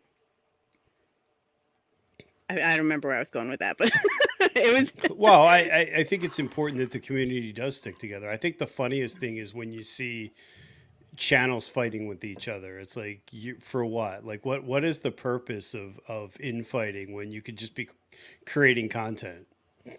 Right. I think that sense of community is huge. I think even within motorcycling, it's still cliquey, right? So you just have to find your tribe. You just have to find the place where you fit with the people that you fit, that have, we all have motorcycles in common, right? So that's going to bring you to an event. But within that event, there's going to be 10 or 15 or 20 or 100 different cliques within that grouping of motorcyclists. And those people are going to be, you settle in with the people that you find the most commonality within that clique, right? I mean, like, I'll give you a perfect example. The group of guys I ride with 3 other guys up in my area up here, and none of us are bar hopper riders. That's just not what we do. We like to put on miles. Like I said earlier, I mean, we rode 550 miles this summer, or actually this fall, for tacos. Literally, we went to a town 250 miles away, had tacos, and came home. Was it worth it? And they were horrible tacos. I'm not going to lie, Jason. They were terrible. That's awesome though. But you're exactly right. You said 250 miles for tacos? 250 miles one way, so it was an over 500 mile day for tacos. Yeah. Hell yes, I can get behind that all day. I'm just right. So, but shitty tacos, not right, exactly. But I mean, so the point is, you have to find your tribe, right? I think that's the most important part of it, and not every group of people that you run into, even in motorcycling, is going to be your tribe. They're just not. I mean, and that's okay too, right? You just have to find the people that you get along with, that you have the same commonality, the same interest in. And the guides I ride with, we're not bar hoppers. We like to motorcycle camp. We like to put on long miles. And that's how we like to ride. When we go out on a Saturday, we're not going to ride 20 miles, and we're going to ride 100 or 150 or 200 miles to go find some place to eat and have lunch and then ride home. Hey, let me ask you something, Ryan, about the moto camping thing. Yeah, what's up? Do y'all camp out in a spot for more than one day? Absolutely. Yeah. When we went to South Dakota after Sturgis last September and camped out for 6 days. So actually 6 or 7 days. Do you set up your camp and then leave all of your shit with nobody behind? We do, dude. Yeah. See, that freaks me out. I'm like, I want to get into that, but I'm like, I don't want nobody jacking with my shit. So that's why I camp in hotels. So this is what you do, Jason. Right. So if you're gonna bring all your gear, mm-hmm. And when I say all your gear, keep all your expensive shit on your bike. Don't leave your cameras in your tent. My bike is the expensive shit. Right. You know what I mean? Because you're going to be on your bike, right? So your bike is the expensive shit, right? So leave all your clothes, leave your sleeping gear, your tent, leave all that, leave it in your tent, right? Because this is what I always think about. If you've ever driven through a campground and thought to yourself, hey, I wonder what's in that tent, maybe I should go over and check it out. You know what I mean? It does happen. I mean, people go into people's tents, but in a populated tent camping area, it's just the unwritten rule is you just don't fuck with somebody else's stuff that's in a campground. You just don't. I mean, I really want to believe that. Well, okay, so there's 2 things there. One, I really want to believe that. I'm not in that scene, so I don't know. I'm gonna have to take your word for it. And 2, yep. I'm talking about, like, maybe not necessarily a traditional campground type area thing or whatever. Yep. So I've camped in state I'm not talking about like the parking lot of a motel, but I'm just saying, like, I camped in state parks before, and I've left my stuff there. I camped in South Dakota. Have you ever had a problem with somebody jacking with your stuff? Never. Awesome. Nope. And think about this too, right? If you're going to go into a campground and you're going to jack around with somebody's stuff, are you going to pick the campground where all the bikers are staying? People are dumb, dude. People are dumb. I mean, people are dumb, but it's less likely. like I literally had this question asked to me one time. I was in a gas station. I was 300 miles from home, and this gal behind the counter says to me, "Hey, when you go on a long trip, did it ever occur to you to be scared?" And I was on a solo She must trip. know you. No, I was on a solo trip, and I looked at her for a second, and I 5 dirty bikers, look me up, girl. Yeah. I'm like, no, I've never thought. I mean, I'm 6'3", 230 pounds. I'm not scared in most rooms I walk into, right? So I walked out, I got on my bike, and I was driving away, and then I was like, if you've actually seen a picture of me, I'm the person that people are scared of walking through a gas station, not the other way around. Yeah, but you don't have a picture of yourself in your camp, do you? not at my camp, no. But I'm just saying, like riding, that kind of stuff. But you know what? It was something that crossed my mind, and now being camping and just leaving my stuff there, I'm comfortable with it. I'm comfortable with leaving the stuff that if it gets stolen, it's not going to break my heart. You know, Okay. I don't leave my I don't leave my camera equipment. I don't leave that kind of stuff there. You know what I mean? So hey, this is one thing I'm really dying to do is I've done some camping here and there, but not with big crowds and just when I'm going to be staying the night. Yep. I think that I really want to go stay the night in one of those sheds in Lowe's parking lot. I mean, it's already a tent that's already built for you. All you got to do is just pull your bike into one of the places that doesn't have the floor, and then you go into the other place that has like a second store. There's people that do that out here. You could probably have a roommate. Yeah, there's a word for that. What is that called? That's some kind of camping. It's covert or something like that camping, where you're like you're camping, but no one knows you're actually camping there. Yeah, I mean, you can do that for sure. And if you haven't been, I would highly suggest, if you're going to do a motorcycle camping trip and you haven't done one before, go to Sturgis in the off season. So go up to that area in the off season. No bikes, no crowds, all the great camping spots, and some of the best riding in the country.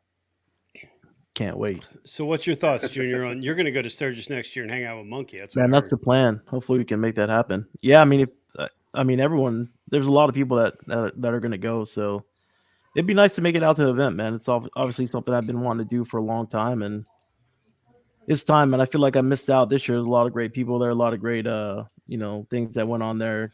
I'm all about the music too as well. So I know there's a lot of great groups that were there and whatnot. So yeah, I just want to kind of do the Sturgis thing, man. That'd be great. There's a bunch of events I want to do, but Sturgis is number one on the list. No, sure. Would you camp or would you just stay at a hotel? What would you do? I don't know yet. I got to find out soon though, because I hear people already made they already got plans, or they already. I stayed in Rapid City during 2020. It was easy, but it was 2020. So hold on a second. We got the serious beard dude back. Hold on. Finally, you know him, you love him. What's up, guys? Hey man, I left earlier. I cut out because I thought you were coming in. I wanted you to have your own entrance, but now I'm a lot of drinks in, and you just got to come in with me. Yeah, mute your YouTube there, Denver. Drinks? What? Your feedback.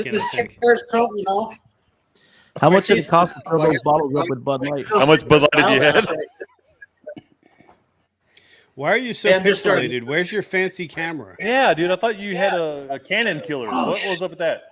The Canon. I had the same one that Brian made me buy that I can't use today. The red camera that Brian made me buy. Brian, did he make you buy a red too? No. So there's 3 people here that have M50s. Yeah, okay, that's fair. Yeah. Is it I'm not using mine either, Heather, so don't worry about it. Ryan has a one-of-a-kind Canon. It was touched and used by me. It actually was responsible for my largest producing video. So I like to think the mojo transferred. I actually had to take that camera to a psychologist and say, "Show me where Bri touched you." And I'll make it better. I was a little hard on our knobs. My apologies. Man. This is funny. How is it that we've waited an hour and a half for him and we've lost him? So Pro Monkey's got the M50 as well. So I think that's a new camera he just got. Is that why he looks so working great, man? Yeah, here's the problem though. Why did he get an M50 for higher definition and then shave his beard? So we can see his beautiful face. Okay, fair enough. I should have had my wig. I should have had my wig on when I said that. Did we answer? Hey, Bryce, sorry guys. I know Custom Sewing had a question earlier, so I want to make sure we answer that. And then also, hold on, which one?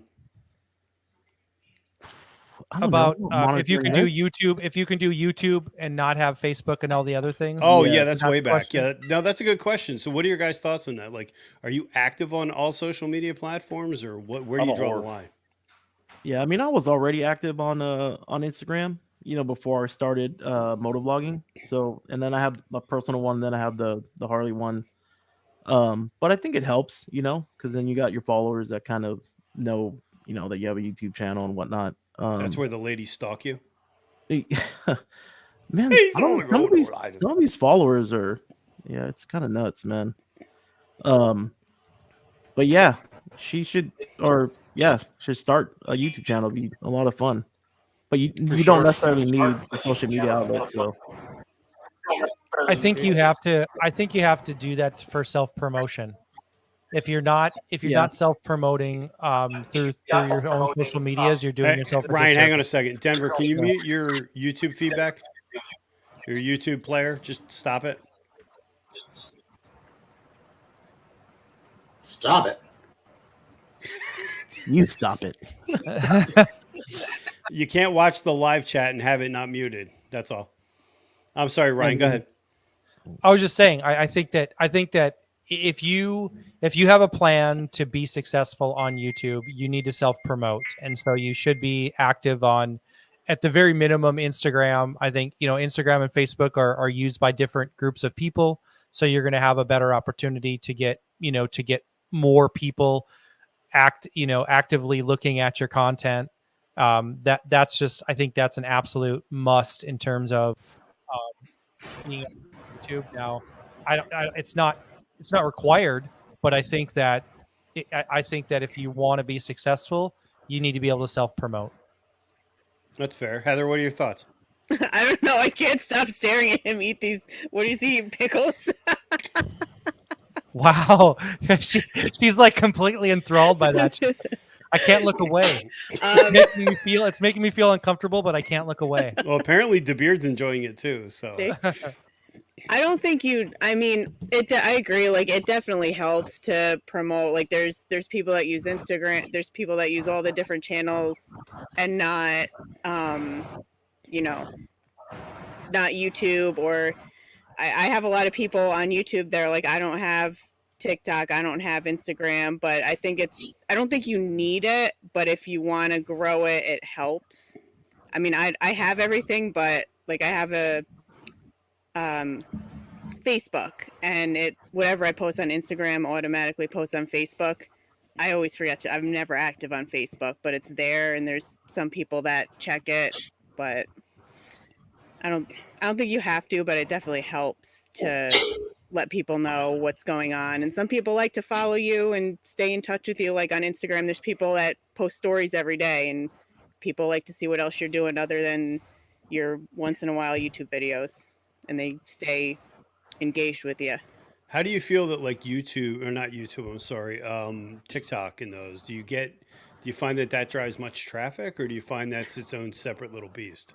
I don't know. I mean, I think there's people that found me on TikTok that were like, oh, I know you from YouTube, and I might get a couple of followers from it, but like I don't know, I think I'm at like 30-something thousand followers on TikTok. I don't have that many followers that went over to YouTube, because there's people that they don't care about motorcycle stuff and they won't follow me on YouTube, but that's fair. So Denver, for the folks that missed out when you popped in earlier, can you introduce yourself? Yeah. Hi, I'm me. No, my name's Denver, but they all call me D Woods. I'm the host of the Vtwin Life podcast. Started a little over a year ago as just a way to interact with, the community and hear other stories and share people's stories of traveling the road. For me, it's what I enjoy doing. I love riding, my motorcycle, getting out, hanging out on it, and traveling's a lot of fun. I mean, I think it's a lot more personal traveling by motorcycle.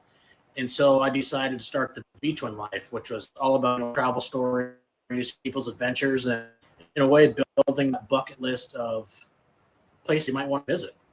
I've been fortunate enough to reach guys from all over the country and, heard some great places, all the way from, like, say, down in Texas. I've hooked up with FDLX in Brooklyn and Von Gasfalt, heard of areas like up where Moto Blonde, up, the Catskills and areas up there, and down south through Arkansas. I mean, it's just, there's so many places, and, I'm up in the Pacific Northwest in Washington State, and, it's really neat to hear other people's stories and then also be able to share them. And in a way, it came full circle because the first person I ever had was Ellen for Photo. I'm sure some of that people, in here have heard of him. Unfortunately, he passed away, and he was my very first podcast guest. And after his passing, I'd reached out to his girlfriend, and we did a memorial podcast for him. I hooked up with Custom Dynamics with Rusty Bagger, Craig Johnson from Wild Ass, Ramble from Ride 1K Today, Dustin Thacker from the Five Dirty Bikers. And they all kind of had gave a little piece, told some stories of Leo. His girlfriend did an interview, and then we re-released his original podcast and made it the Veterans Memorial Highway, as he was one of our veterans. And it was really cool to hear other people's stories. And now those stories can be preserved forever. And, they're in digital format now, and everybody can hear Leo's story of how he got into motorcycles. And, just for that one, I think it really made everything worth it, being able to share somebody's story. Now that individual is no longer with us. Yeah, I got to give you serious props. I thought what you did for him was fantastic. And I know that the day, unfortunately, he passed, that's all you could find on social media. I mean, he was getting reposted by everybody. Rusty Baker said the same thing. Goes, that day, my whole feed was nothing but photos from Leo from his page. And, he was an amazing photographer. He was an amazing person and really touched a lot of people throughout the community by everything he did and, all the work he did with, like with Custom Dynamics and just photography. And it was amazing. Yeah, no, I think that what you're doing is great. I mean, it's a different take on things. It's a very intimate conversation. I heard this week's episode is just blowing up. Is that true? Or do people just unsubscribe? Well, and Harley Fat Boy, his episode was doing really well. But yeah, the YouTube version has been getting a lot of views. It's really cool. Thank you guys that helped. Got into the YouTube side of it, and there's going to be a lot more podcasts are going to be airing on YouTube, as well as you can find them on Spotify, Google, Apple Podcasts, Radio Public, and other ones I've never heard of. I think it's great. I mean, both you and Ryan. I mean, I think the podcast is it's a great way because you can listen to it in the car, and it's the one thing that YouTube kind of lacks. I feel like the podcasts are great because you can kind of just listen to them and zone out more than you can with, say, some of the content, the video content. Yeah, I want to piggyback for a moment on what Denver just said about Leo. The last event that Leo rode at was FDBM in Kentucky. So that was our event that we had for the Five Dirty Bikers podcast. So that meetup was the last event that Leo rode on, and it was the last time that he and Tina rode together. So it was especially, kind of hit us pretty hard. And Leo had shown up to our inaugural event, the first one that we did in 2019. Obviously, everything in 2020 was canceled. So it was that situation was very hard for everybody. And Dustin went down this last weekend and rode, did the tribute ride that they had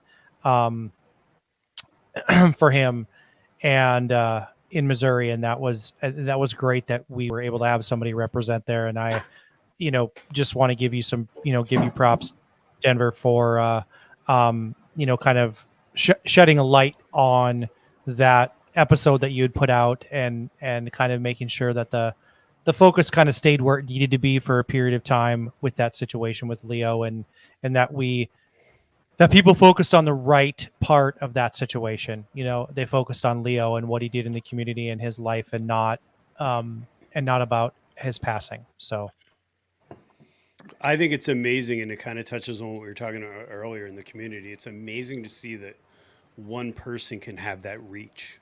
Thank you. I mean, somebody that I didn't know, and I've only was, kind of a fan of his work, and then to have that impact to go like, you know, to feel that loss for it sounds kind of strange for someone you never met, but you know, he did a big impact, and to see everybody under the sun, I mean, all the companies that were reposting him too. That's just amazing to show how tight knit the community is.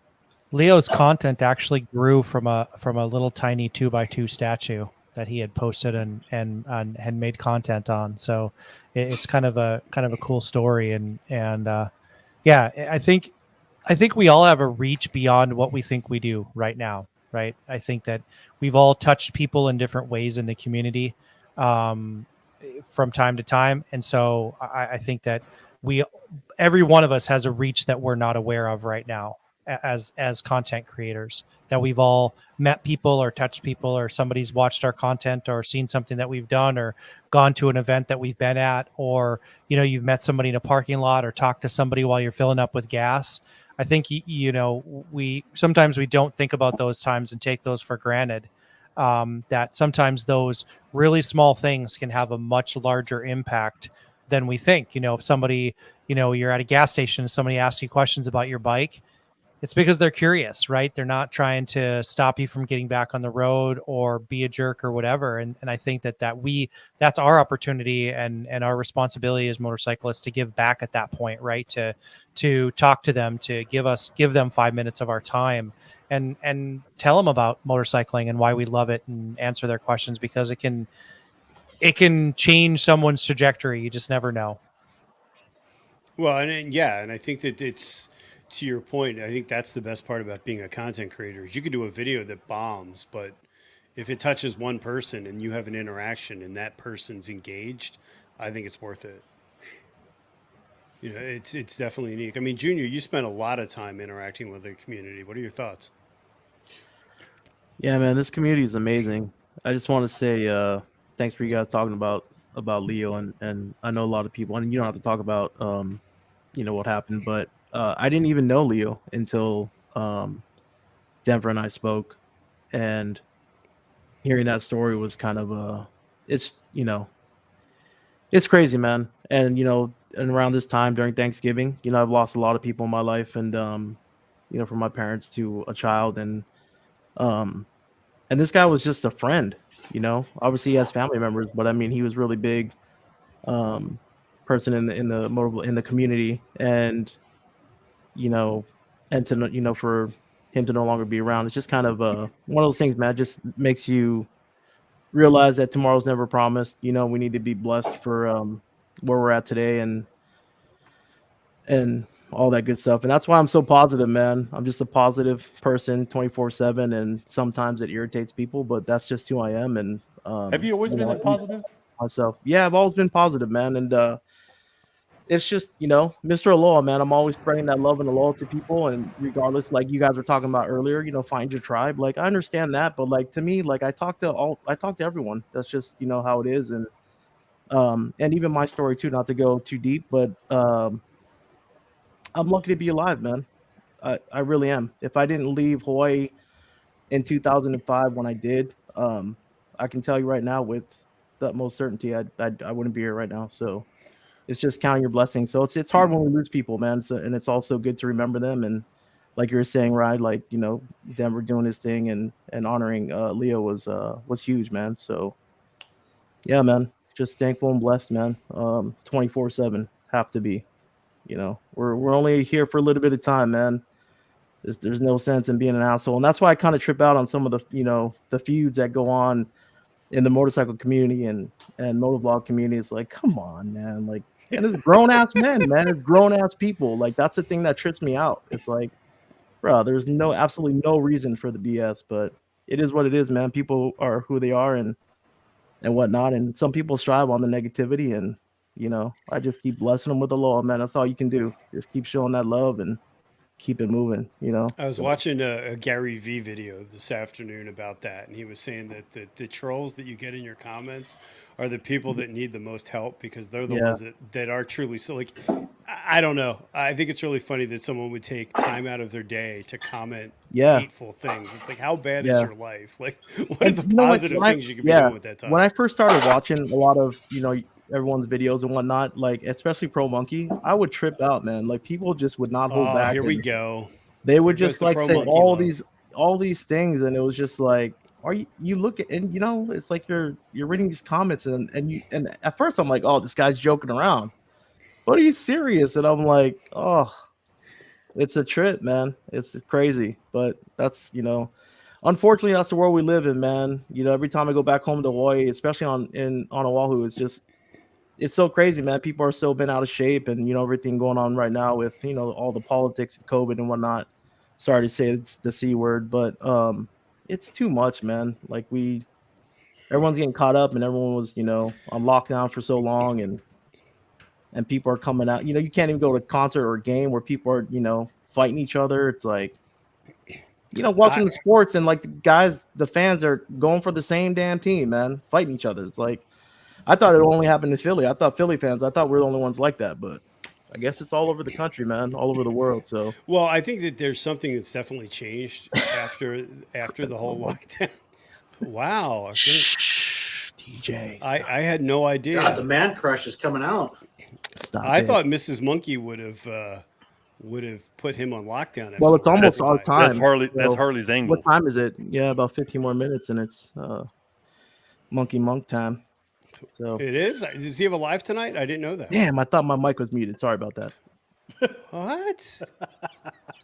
Are you having special alone monkey time? We still have the sign. Don't be jealous, Bri. Just Don't be something jealous. to remember. Getting back to what you were saying earlier about the different platforms, because you just kind of glossed over me. I don't know if I was talking too much earlier, but since you're over there jacking with your books, I'm going to ask the panel. For those of y'all that are on multiple platforms, TikTok, Facebook, blah, is blah, that blah. a short joke? Are you trying to say Heather's short? She's on platforms, bro. That was why you got to kill my thunder? Bro, you're way too short for short thunder. Hey, don't be fucking with my TikTok. Hey, so those of y'all that are on different platforms, do y'all find that people kind of stick with their own platform? Like, it's like I got a Facebook group of people, I got an Instagram group of people, I've got nothing else, but those of you that have other shit, I mean, do y'all have people with bingo? Did you say bingo? Yeah, I don't know. Maybe that's your social network. You said bingo. Bingo. That's where the ultra riders hang out. So I didn't know. Sorry, it's what I know. Bri left out Grinder. Only for you, big boy. Well, and Junior, of course. But sorry, Heather. Why don't you take this one? You have the most. So, I mean, yeah, it's usually the same.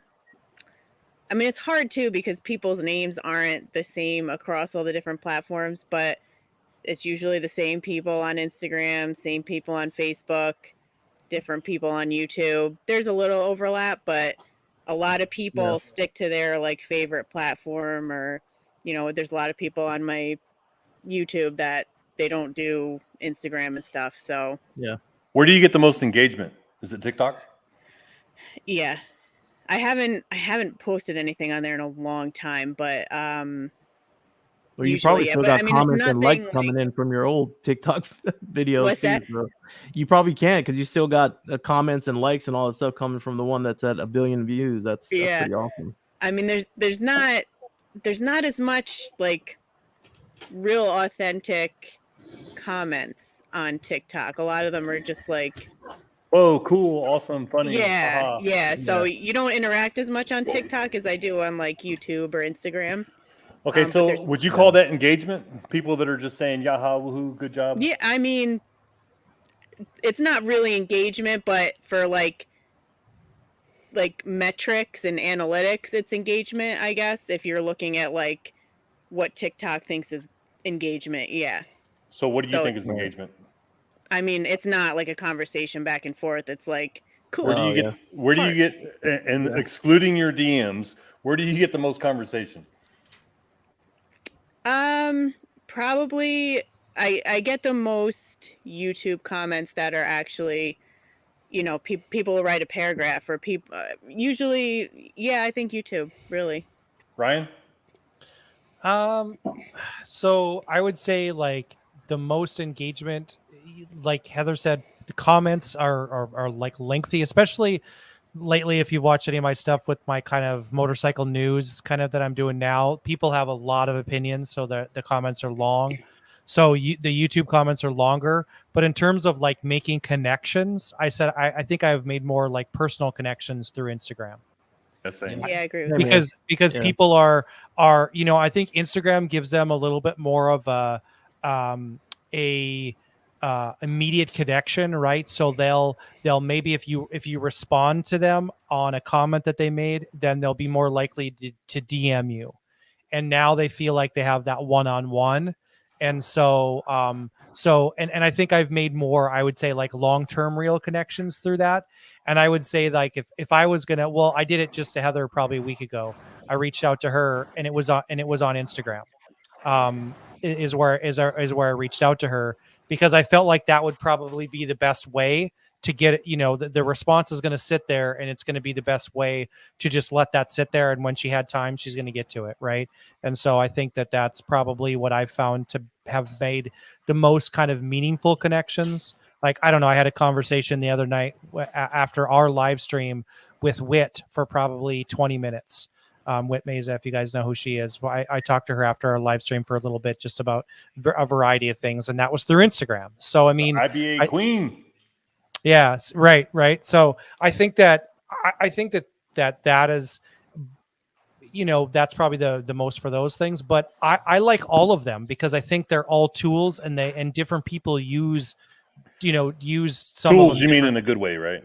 Absolutely, yeah, okay. Yeah. I mean, tools as a means to, And I only say that because I saw Bike's Beards and Brews. He commented right away, and I was just like, oh, right. Tools to him means something way different. So, anyways, yeah. Go ahead. I'm sorry. Yeah, I think that the part of Instagram that I think that I like probably the most is that I would say that that's where I document the most of my, like, if I go on a trip and I take pictures on my trip, they end up on my Instagram at some point. Yeah. And so that part of it is probably a lot more, like, I can go back on my timeline and see what I did for the last 3 years on my motorcycle, because it's all going to end up on there at some point, where not everything I've done, I've made content while I've been on my bike on a trip and never posted it on YouTube. Because I'm like, I go back through and I'm editing it or whatever. I'm like, I don't like this, or I don't want to post it, or it's not really that interesting. When I go back and watch it, I'm like, wow, I sound like a babbling moron, more so than normal. Right. Yeah, that's what I'm dealing with right now. Denver, what's your take on that? Where do you use it to engage with your subscribers, your fan base? Because I know with the podcast, right, that's kind of the thing that lacks. There's no way to leave a common feedback or anything to it. I think more so on Instagram. I mean, I get some on Facebook, but I think I get more comments, from the post when I post on Instagram. More people comment there and share the stuff. I get some interaction on Facebook, but not even near what I get on Instagram. And so, I get more engagement there and share. I mean, sometimes you'll get a few posts shared on Facebook, but I think for me right now, the best deal that I got going when it comes to interaction and whatnot would be on Instagram. TikTok's just purely for fucking entertainment. That's fair. But I mean, so Instagram's your go-to? Yeah, I think mainly. I'm horrible about playing on Facebook just because I get tired of all the politics and everything else that's on Facebook and the he said, she said, and everything else. Politics I'll check it here and there. Long distance riders that are over 55 seem to come from Facebook. Just saying. Yeah, that's been my experience. Is that your demographics, Jason? Over 55? Well, it kind of seems to be. I mean, hey, whatever. More pickles, though. I'm surprised that there's a lot of people that didn't have YouTube. A couple of guys saw my sticker at work on my locker and were like, "Oh, you got a YouTube channel?" I was like, "Oh yeah," and like, give them a sticker like, "Oh man, I have to set up an account." I'm like, "You don't have a YouTube account?" And like this guy is always talking about sports and like stuff like that. I'm like, man, you don't have an account for that, all the put on by Jordan and Kobe Bryant. I don't know. It's just weird to me that people don't have YouTube, and it's also weird a lot of people don't have Instagram. So, I guess it all depends. Sorry, I had to restock the fire. I could tell it was getting cooled off. Well, guys, I'm gonna have to bid you all farewell. I gotta bounce. Right on, Rob. I can't even say that when Jason's eating pickles like that. That's so wrong. Oh, that was funny. Hey, Jason, you don't need foot pics. You just need to start an OnlyFans account and just eat pickles and post it. Don't even say anything. Don't say a word. Just eat pickles and post short videos. There's your IG reels right there. That's all you should be doing. Just like baby dills. Set it to trending music. I'd Eat watch a pickle, that. I'd post watch 3 that seconds, over and over again. 30-second video. See, you have winners right there. So hey, kid Moto. Before Hey, Droop says I'm going to lose revenue if I do this. What do you got planned doing coming this, up? I'm going to lose money. Jokes on you, Droop, because I ain't making no money. What's coming up? So the podcast. So we have. We're going to be doing a little bit of rebranding of our Patreon. So we're trying to offer some more value to our Patreon to coming up with the podcast. We're going into season 4 of our podcast. We will be naming our 5th Dirty Biker on Monday on our podcast. That'll come out a week later. And so we have a lot of good things coming up. And then hopefully we have, all things go well, we're going to make a major announcement mid-year, something that will be very unique to the podcast. And we have FDB 2022 coming up, and that may be at a very unique location. So we're working right now on a location that an event has never been at, and it would be a very, very cool location to have an event. So stay tuned. We're hoping that by January we'll be able to make an announcement for FDBM 2022. So. Right on. Well, congrats on all the success, man. Looking forward to what you guys have got going on. No, I appreciate it. And so if you're looking to follow me, you can follow me on Instagram at KidMoto22 and same thing on YouTube. And don't forget to check out the 5 Dirty Bikers podcast. And vote. And vote. Yep. Vote for Media Outlet of the Year. So, yep. Cycle Source Magazine 2021 Media Outlet. Every vote counts. Appreciate it. Yeah, Ryan, I appreciate your time, buddy. Have a good Thanksgiving. Right on, Ryan. Well, thank you. Thanks, guys. Thanks, everyone. Take care. Yeah, they're doing some really good stuff. They've got they've got some really great content coming. Hey, whoa. Is it possible for me to get Ryan's spot? I mean, I know Heather was here before I was, but no. Can you? No, okay. Here, we're getting now just because you said that, we're gonna have to move you over. Sorry. Oh. Yeah, you just went to the bottom, bitch. What do you think of that? Yeah. I think you're awfully chatty for somebody who just got moved from the bottom. That's right. Yeah, what's up, Denver? You're quiet You're quiet all of a sudden. Is this because we bombed your podcast? Is this because we killed your episode this week? No, we're all worried about pissing off your sponsors. Well, I mean, you've already done that. Hey, real quick. Come on, guys. I've been up since 2:30 in the morning. Okay, I'm hitting the monster. I'm getting rejuvenated. For anybody that's watching, for anybody that's got decision-making powers, I am deeply sorry if I've offended any of Bry's sponsors. I appreciate that, and I mean that. I really do. I'm not sorry for me because I'm me. Well, we're sorry for you. So I'm sorry for you. Oh, that's fine. I'm sorry for you. I'm sorry if I've caused you any negativity.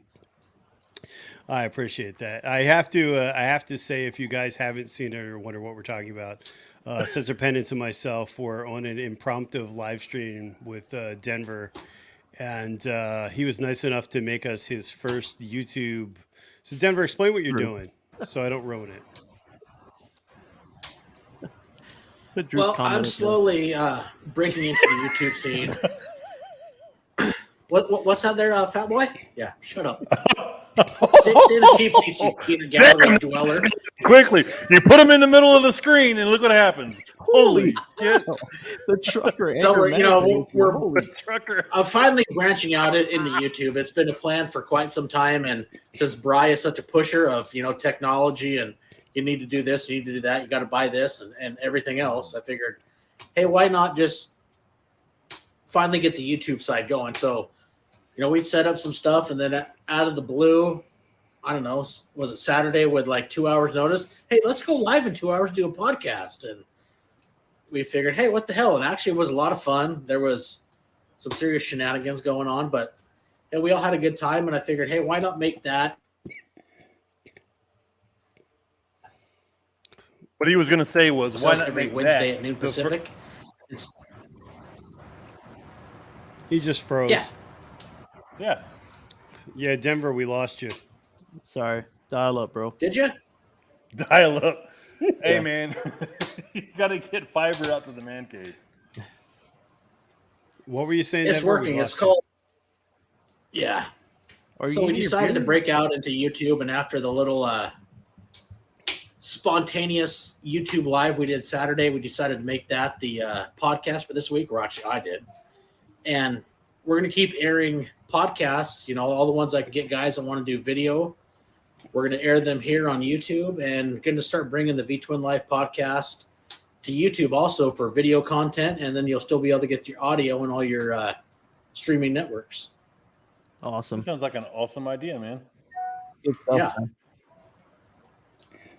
So I think that's cool. my daughter's in the house baking, so I think all of her tinfoil tubes and everything else is really fucking with my internet out here right now. You're wearing a tinfoil hat. Hey, what? is this the time of year like last year? Did y'all start at?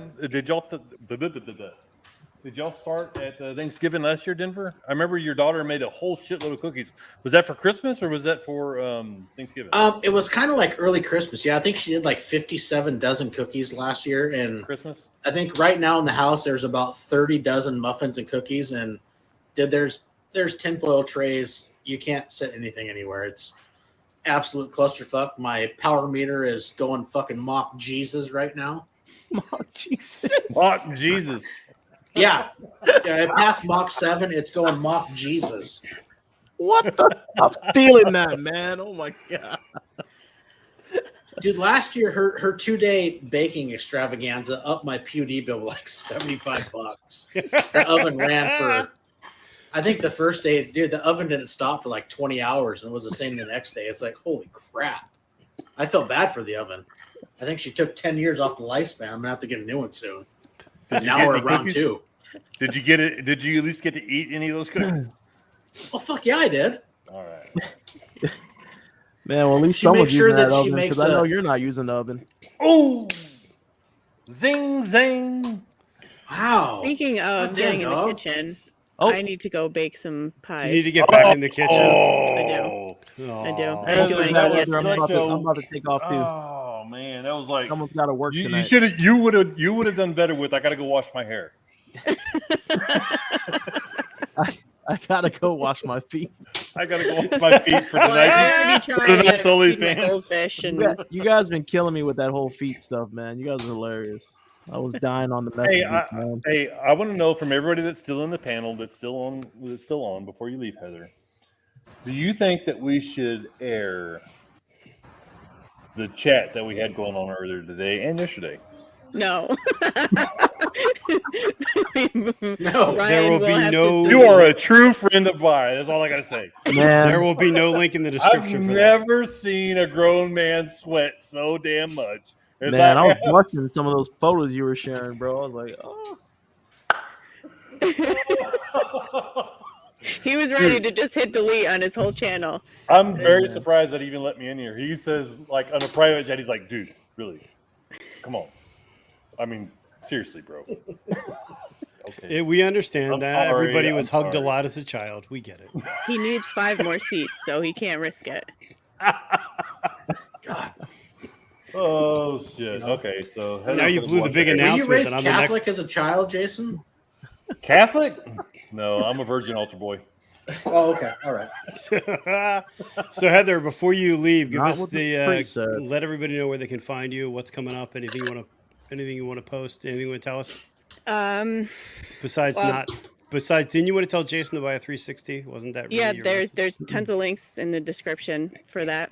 I didn't know They're you were in this together. There's a Black What the Friday hell? sale. My code gets you free stuff. Like, I have a video coming out tomorrow. Your code's Moto On the Feet 25. 360. Is that true? Ooh, nice. What's that? Is it Moto Feet 25? I can't. There's a link in the description for my OnlyFans. Link in Here bio. we go. Yeah. But no, I would tell you Motoblonde about my on latest YouTube. video, but you have to wait for the link. Okay. Yes. Pre-sale. Are you Pre-sale. a member? Are you a Are you an OF member? Otherwise, I can't tell you. Members only. Monkey wants to know what's your code. Is that the new what's your sign? I don't know. I don't think I have a Moto code. It's Feet like a link. 25. I thought The link's in the video. She needs you to watch. I put if you go to my Instagram stories, my link's there. I think you get like the free motorcycle bundle with it. And there's like, I think it's like $50 off the 1X2. That's the camera I use. So it's a good deal. But hey, real quick on the 360 camera, before you go bake your pies, does it require a mobile app to do all the keyframes? No. So here's the thing. Like for me, talk to me, Goose. I can't. My phone. I don't know if it's like it's too much for my phone to handle, but I think for like short little clips, you can do it on your phone or your iPad. But like for me, it can't handle it, and it won't save it. I edit everything on my computer, so I can't. Even the keyframes. What's that? Even the keyframes. So this is what I'm getting at. I had a Max, and it sucked because I had to select all the keyframes in my mobile app, and then I had to export that into Premiere Pro. Okay, so here's the thing. You can do that there's an app that you can do it in the phone or the computer, but there's a plugin for Premiere Pro that you can edit the 360 footage in Premiere Pro with all your other stuff. I've gotten it to work, but I don't use it because I'm good with the Insta360 app, and then I upload it into Premiere, but you can do it all at once in Premiere Pro. The Insta360 app on your computer or on your phone? Computer. Okay, cool. Because I can't do anything productive on my phone except for send out. I can't either. No, I do everything on my computer, but there is a lot of people use it too. You download the plugin for Premiere, and then you can do all the 360 editing in Premiere too. I like it better because it's just an easier. Like. Oh yeah, I mean the Mac sucks just because of the constraints there. I mean they have a desktop app, but it doesn't work. Yeah, no, I mean it takes extra time, however you want to look at it, but I think camera. It's pretty. Yeah, I think it's pretty easy.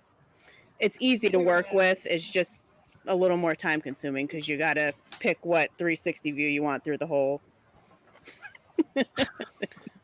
I was listening. You got to pick what 360 view you want. Nobody needed to see that. Ty from Tennessee says he uses the desktop app too. Who does, Harley? Ty from Tennessee. Did you say yours is not working or just crap? I use desktop app too. He must be talking about the Insta360. What the hell was that? Hey, don't judge. I don't judge you. So Moto Blonde, thank you very much for joining us tonight. I hope you guys and your family have happy Thanksgiving. Tell Anthony we said hi and the kids. I will. Happy Thanksgiving. Thanks for having me. All right. Thank you. See you later. Yes, happy Thanksgiving. Have a good holidays. Monkey, it already sounds too hard. Yeah, that's where I was going. My mic's not on mute. Maybe that's what you need, Denver. Maybe you need a 360 so then you can teach us. Yeah, something. I don't fucking know.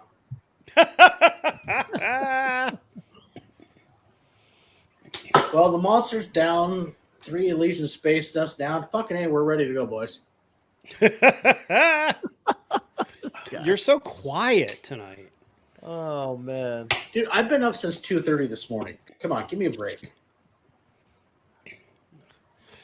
So, what do you think, Junior? What's your thoughts on the 360? I think we'll go for. I think we're going to wrap this up at 9:30 my time. So I think Junior's too obsessed with his man crush right now to figure out anything.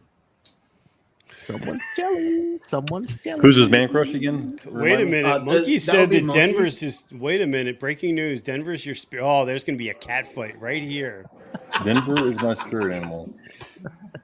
That's right. Oh, porcupine. Hey, don't worry. Is it because of the beard? Monkey, it'll grow back. It'll grow back, buddy. This is 2 years. I shaved off 2 years ago because my niece was terrified when she was born as a baby. She freaked out, so I shaved it off in September of 19, and actually I took 3 inches off it a couple months ago. But that's funny that you think it was took off beard. 3 inches, huh? Oh.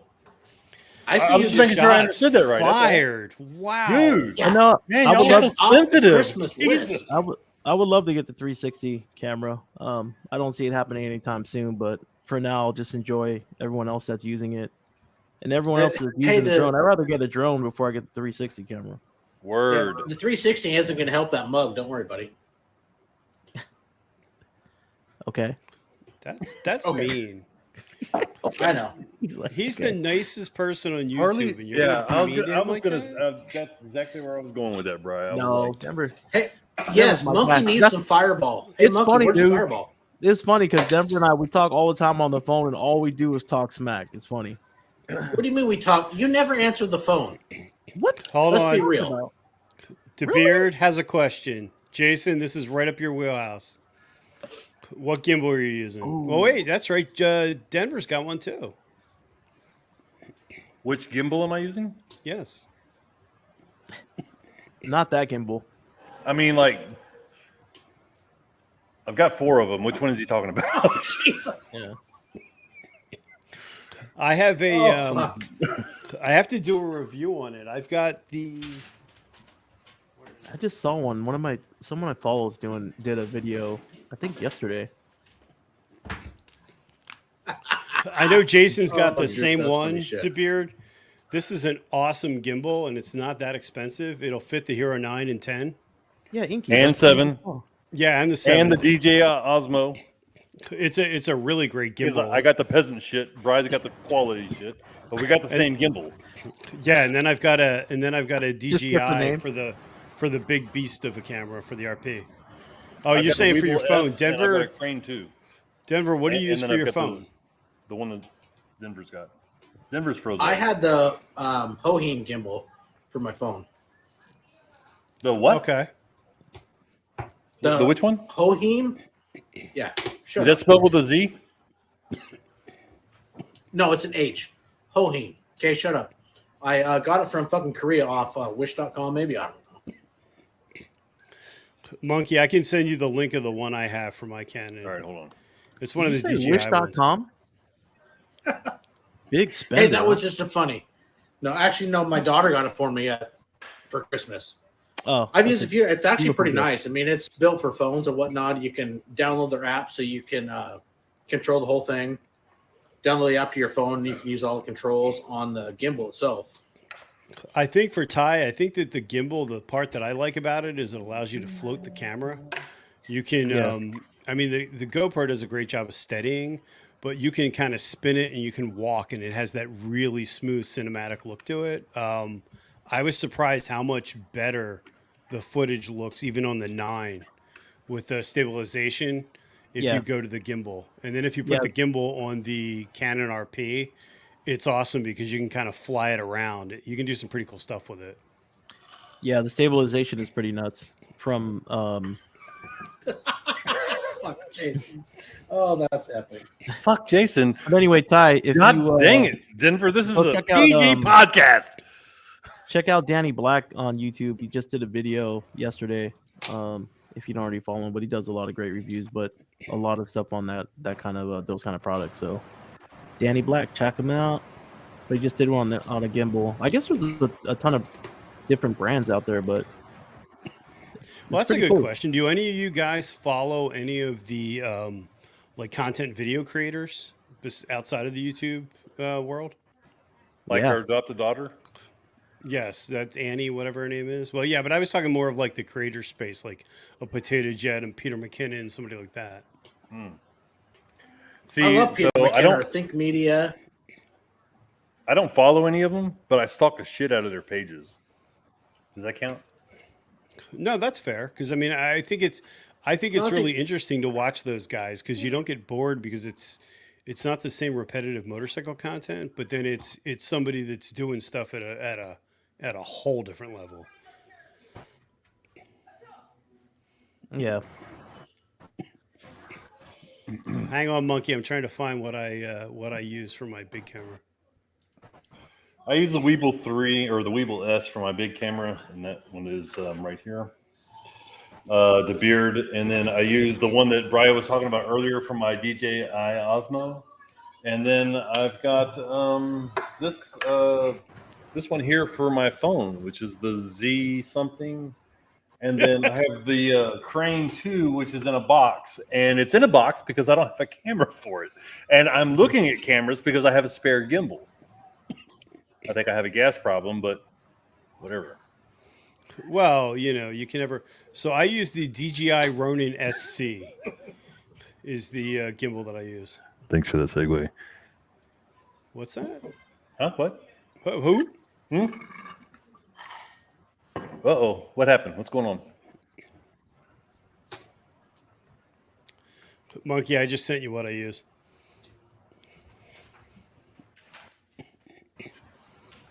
We lose Denver. We're losing them again. Oh, you can't ever really lose Denver. He's always with us. Monkey, we love your footage. But the fact that you only have one camera disturbs us. You should have at least 4. I thought that's what you told me was the minimum, Bri. I gotta have 4 cameras on my bike, 2 off bike, and a red. 7 total, right? That's what. That's what Jason Momoa uses. So you should get it. Because my name is Jason. Jason Momoa has a red. He's a spokesperson. Every YouTuber needs to be shooting in 8K. I think that's really where the market is now. Hey, Angry Boomer, what's going on? I just realized he stopped in. Yeah. Everybody got Professional Monkey. I have more than just a gimbal fetish. Have you not been seeing me eat pickles earlier? I mean, I'm sorry. Go ahead, Brian. What were you saying? No, I was just saying. I really think that the gimbal's hard because I think it's a great investment, but it's very limited in its use. I use my slider more than anything. The slider's fantastic. For real. Just okay. I started using my gimbal a lot more. I don't know if you can see this or not. Why don't you? Yeah, right here. I started using this gimbal a whole lot more. Come on, focus in on me, baby. Go focus. Focus. Okay. Take my word for it. I started using my gimbal a whole lot more when I added this quick release. Because what was happening before was all the mounts and shit to put the camera on the gimbal would block the battery compartment. And then so I'd have to take it all apart to put a new battery in it. Batteries only last for a half hour. Anyway. Slider. It's those little hamburgers you get at TGI Fridays, Monk. White Castle. No, so a slider is basically White Castle give you the shits. The one that I have is on a it's on a rail and it's motorized. You can run it with your camera, so it gives you that really cool. You see it all the time in McKinnon's videos. It's got that slide. Did you say motorized? The one that you have is motorized? You told me earlier it wasn't motorized. No, the company's one is not motorized. Mine is motorized because I'm not a peasant. Son of a bitch. I just want to go on record when my YouTube channel is doing better than our company's channel. That kind of maybe tells you where they're going wrong. But you're running both of them. No, I don't. Oh, I only produce the content they'll let me because apparently, 50 views on their videos is effective. I don't know. I just work here. We need a drone. That's really the problem. Setzer just got outdone better. You're gonna have to just put that in the chat there, Denver. Month, Denver, we're losing you, buddy. You can afford one, TJ. You should have a camera crew. That'd be awesome. It makes things so much easier. That'd be great to have a camera crew. Yes. I Moto should make travels my I kids go to school can, for and that I do stuff it frequently. Because anybody that has ever used a GoPro knows battery life is shit. You got to have 50 batteries in order to get through a whole day of filming. And you can't just stop whenever you need to change them whenever you're with your crew. So you got to learn to improvise, adapt, and overcome. Well, you also can run I think really with the GoPros, the way to go is run an external battery pack to it. If you're going to do any stuff. I mean, I guess. I've looked into that. Whatever. Hey, to Beard, who's the Oh, speaking of which, DeBeard's going to be, well, the whole crew is going to be, Bangers and Brews is going to be on the pregame, well, no, the neutral zone now on Sunday with Hollywood and Wild, so we're excited for that. So, DeBeard, who's the camera guy in your crew? It's George, right? See if he's still listening. Might have lost him. But no, I think that you can get a DJI gimbal. That's what Denver. What's the one that you have? Boomer's asking. I have the. God damn it! I just forgot. Angry Boomer. It's the Zurian or whatever. It's this one right here. The best one you can get for your phone. It's pretty slick. Yep, that one. The High Home. The High Home, huh? It's something like that. I forgot. Stop making up names, man. Hey, shut up. I don't know if they're still doing it, but Falcon and Jason got in on this deal. They were actually these gimbals. They were pushing them on Instagram. They were actually gimbal. They were actually giving your money back if you bought one because they were trying to get their sales up or some crazy thing. As crazy as it sounds, it worked. Got it for free. I tell you what, Brian turned me on to this deal, and I was like, "Oh, this is a scam." But it's a scam. I'm willing to spend $150 on for a gimbal. I'm willing to take a scam. Like, yeah, what the hell? I've been scammed out of a lot worse for a lot more. Hell, turns out it wasn't a scam. Yeah, I always get leery when you get those emails, and I couldn't believe that they actually delivered on that. But the gimbal's great. And I you know what the other thing that I really like, and I don't know if you guys saw it when we did our 13-day trip last year. My wife shoots from the back with a gimbal, with a GoPro. It's a really good view if you have a passenger because the passenger can just sort of film as you're riding. It's a really cool view because she got it to the point where she could get the gimbal above my head and then drop it down and get all kinds of cool views while you're riding. It's really interesting. While you're riding, you said? Yeah, she's on the back shooting with it. While you're riding? Yeah. We're out on the bike. She's on the back filming with it off the back. It's fantastic. I know you tried. We're not going there. Fuck. Because, I just bring this up because, I don't know, I see more NASCAR ads than I see riding ads. That's all I'm saying. I see more sponsorships than I see ride on a bike. I'm going to have to take your word for it. Hey, a wise man once told me you got to go where the money's at. I agree, and I think I'm gonna almost verbatim quote Monkey on this, and you can correct me if I'm wrong. I would rather make static bike content so my riding is my own time, and I will stand by that. Hey, there you go. Hey, you know what? All bullshit aside, yeah, there's a lot of truth to that. During this 1 year journey that I've had on YouTube, I will say that there is a lot of added stress that I've given to myself that is not needed for content creation, and it's, it takes away from the ride. So, I like to be silly and shit, but in this one point, Bri, I will agree with you. I nailed the quote. There you go. Next subject. No, but I think that I really do like I really think that anytime you can film on the bike and not be distracted, because for me, it's not safe. I don't care what anybody says if you're fully immersed in it. But if you put if you have the gimbal on the back, your passenger can really film a lot better stuff than you're going to be able to get when it's mounted to your camera. I think it's really cool. And I don't know if anybody saw it, but the Hero 7, they made the Karma gimbal by GoPro. That thing's fantastic. It runs your GoPro for like 12 hours. And it's got a connection for power and stuff, yeah. Hey, what? No. Hey, whoa. GoPro 7, what are we talking about? What road? So the Hero 7. The Hero 7. Hold on. I have it right here. Of course you do. You sorry son of a... So this is the cheaper. You're telling me to buy a red camera. You got this gold old... I need another drink. Hang on a second. I'll show you.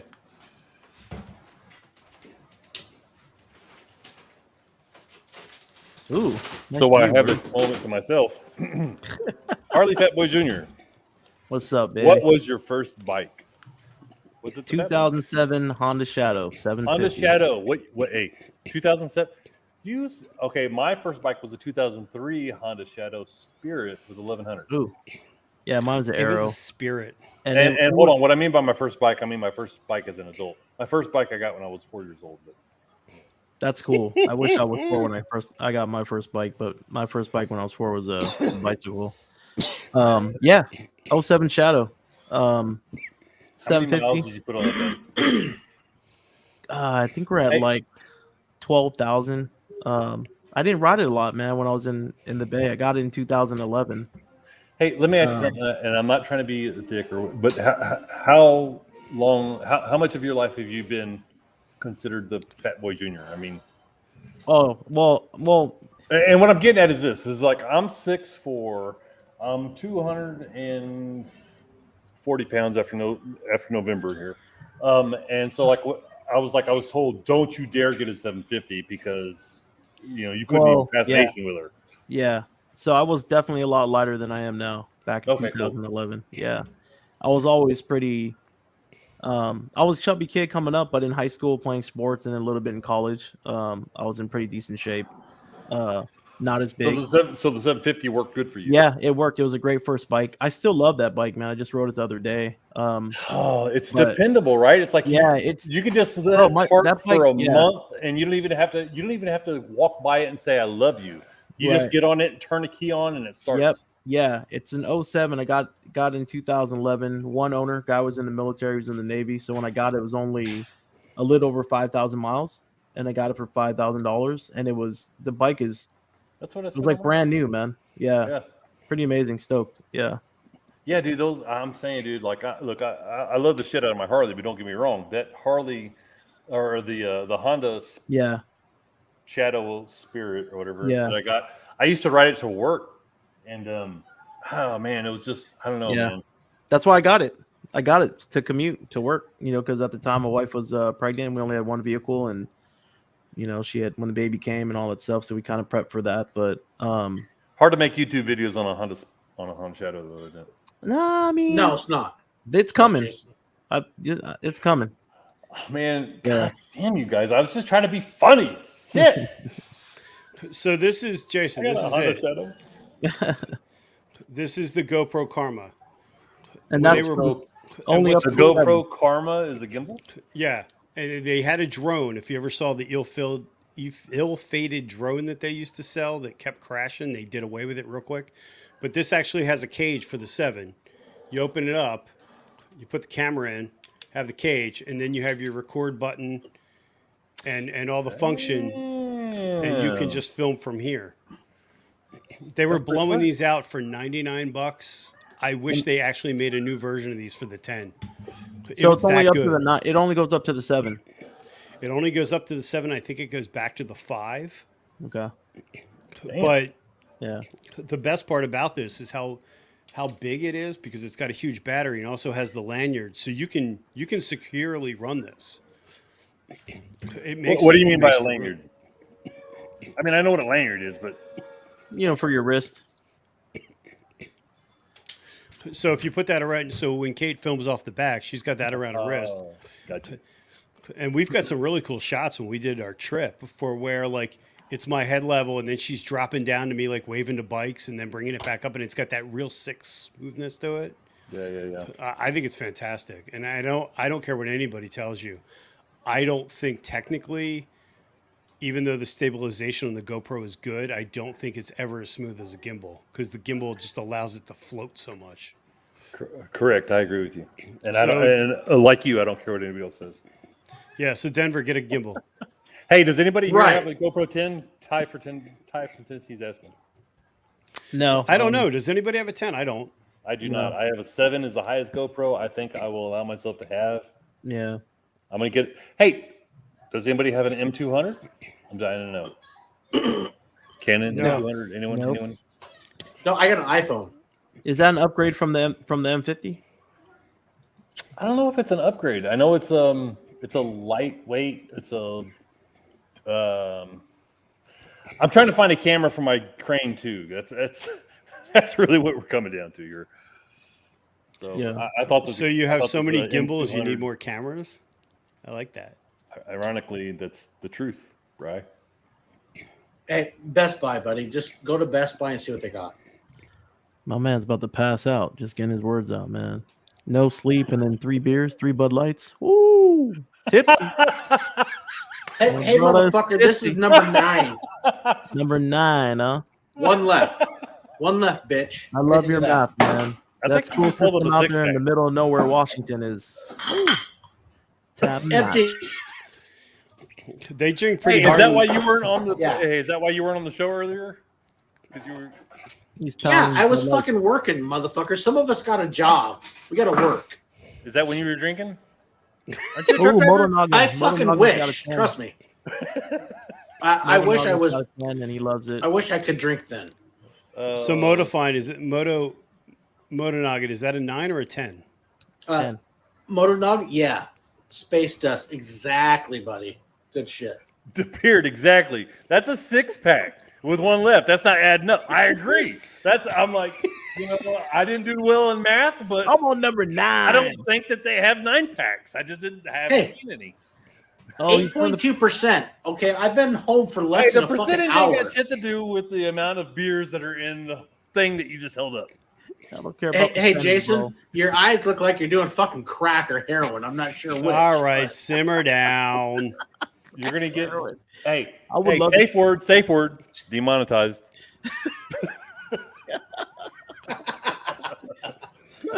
Hey, I don't know if you guys I'm supporting there's a whole different set of rules on Brian's channel than there was yours. The demonetization of YouTube's getting harsh lately. It's no joke. Yeah, I wouldn't know anything about it. Hey, I love you guys, man. This fat boy's got to get to work, man. Oh, now we're sad. I just want to say thanks to everyone who came on and you're joining us in the chat. Appreciate everybody. Happy Thanksgiving. Hope you guys have a lot of pumpkin pie because I am definitely gonna have a lot. Awesome. Anybody? Brian, do you hear that? Do you hear that? Beard, do you want to jump on? What's that? Do you hear that low voice in Harley Fat Boy? It's like he's like, I hope you'll have a lot of pumpkin pie, a wonderful Thanksgiving, and lots of pumpkin pie. Lots of pumpkin. I don't even he's like waiting for that private, You can't get that shit out of you can't get that shit out of a Yeti. That's all I'm saying. I gotta go, man. I'm late to my date. Yeah, we're gonna get him fired. You gotta wash your hair, right? Like Moto Blonde? What, man? Oh, you can't see it right now, but I got the Mono Ginobili going on, man.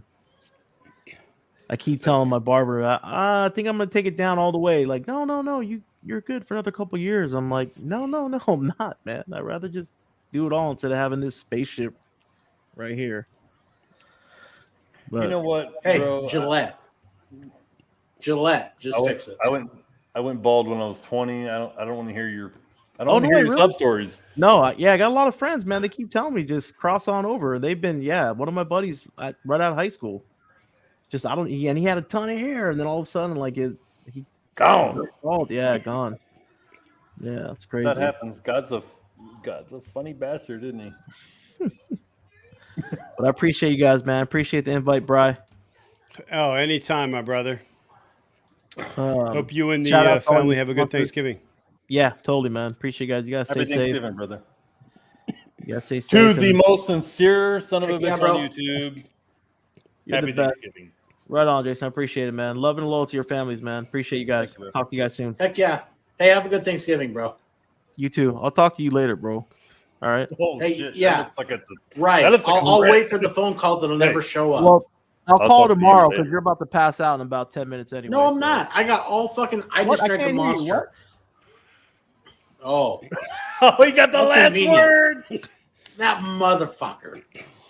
Oh, shit. That was wow. That was harsh. Oh, don't worry. When this is over, I will be calling, and I will leave him a beautiful voicemail because he never answers. Do you think maybe that's a sign he doesn't want to talk to you? Brian, what was your first bike? My first bike. Oh, do I want to admit this on a live? Yes, you do. Scooters don't count as bikes. I had a Bergman 400 scooter. What did I just say? Okay, you should not have admitted that on live. Google search Bergman scooter. Oh, what the hell? That's funny, Jason. Bergman Suzuki? Yep. That's cool. Oh shit, that was funny. I'm gonna need more. Fuck. Okay, Jason, what was your first bike? Suzuki 50. Okay, first street bike. Monkey's Under making shadow. fun of me. A scooter's a bike. It did 100. That's the story I'm standing by. Somewhere there's video on my old channel. I'll repost that. Scooters are cool. I don't care. The Bergman 650 did 100. I don't know about the 400. The 400 and the 650 did. I had both. Never knew what a Bergman was until just now when I Googled it. Not a bike. Scooter. Yeah. Amen, Brian. And I'm not taking anything away. I mean, your first two-wheel vehicle was a scooter. That's My fine. first two-wheel, my first true motorcycle where you shifted, which I'm still against, DCT for life. I had just starting shit. Smitty's not here. It's no fun. I had a KLR 650. That bike was awesome. Okay, that's respectable. I'll give you that. A The what? scooter, sorry, I just want to get into my Tourette syndrome, but I'm okay now. What'd you say? 250? What? Right? I had a KLR 650. That Those bike's are good iconic. fucking bikes. I had that bike an was fantastic. XR650L. Oh, so it was like an enduro. My first non-step through. Yes, and I now currently have a dresser, if anyone's wondering. I don't have a bagger. It's a dresser. I don't want to get people like... shit. Yeah, I don't want to get people like... I just drew a blank, but it's okay. You know, I don't want to upset the Harley guys. You're a Harley guy. Uncle Shaggy will be upset if I don't use the right terminology. But you're a Harley guy. What do you mean you don't want to upset the Harley guys? You don't want to upset yourself? I'm not a Harley guy. I just happen to have one. It's the only one I've ever had. I could be a Honda guy tomorrow. BMW. I mean, I'm not... Is that right? Yeah. Think of all the fun I could have. So you did... So you have a bagger. Okay. I should have done more research. I'm just fucking with you, Brad. I mean, screwing with you. Just messing with you? Just messing with you, Brad. I'm not a fan of... I think people get very lost in that. I've never been that person. I mean, don't get me wrong. I love my Ultra, but I could very easily love another bike. What's that? No more vodka?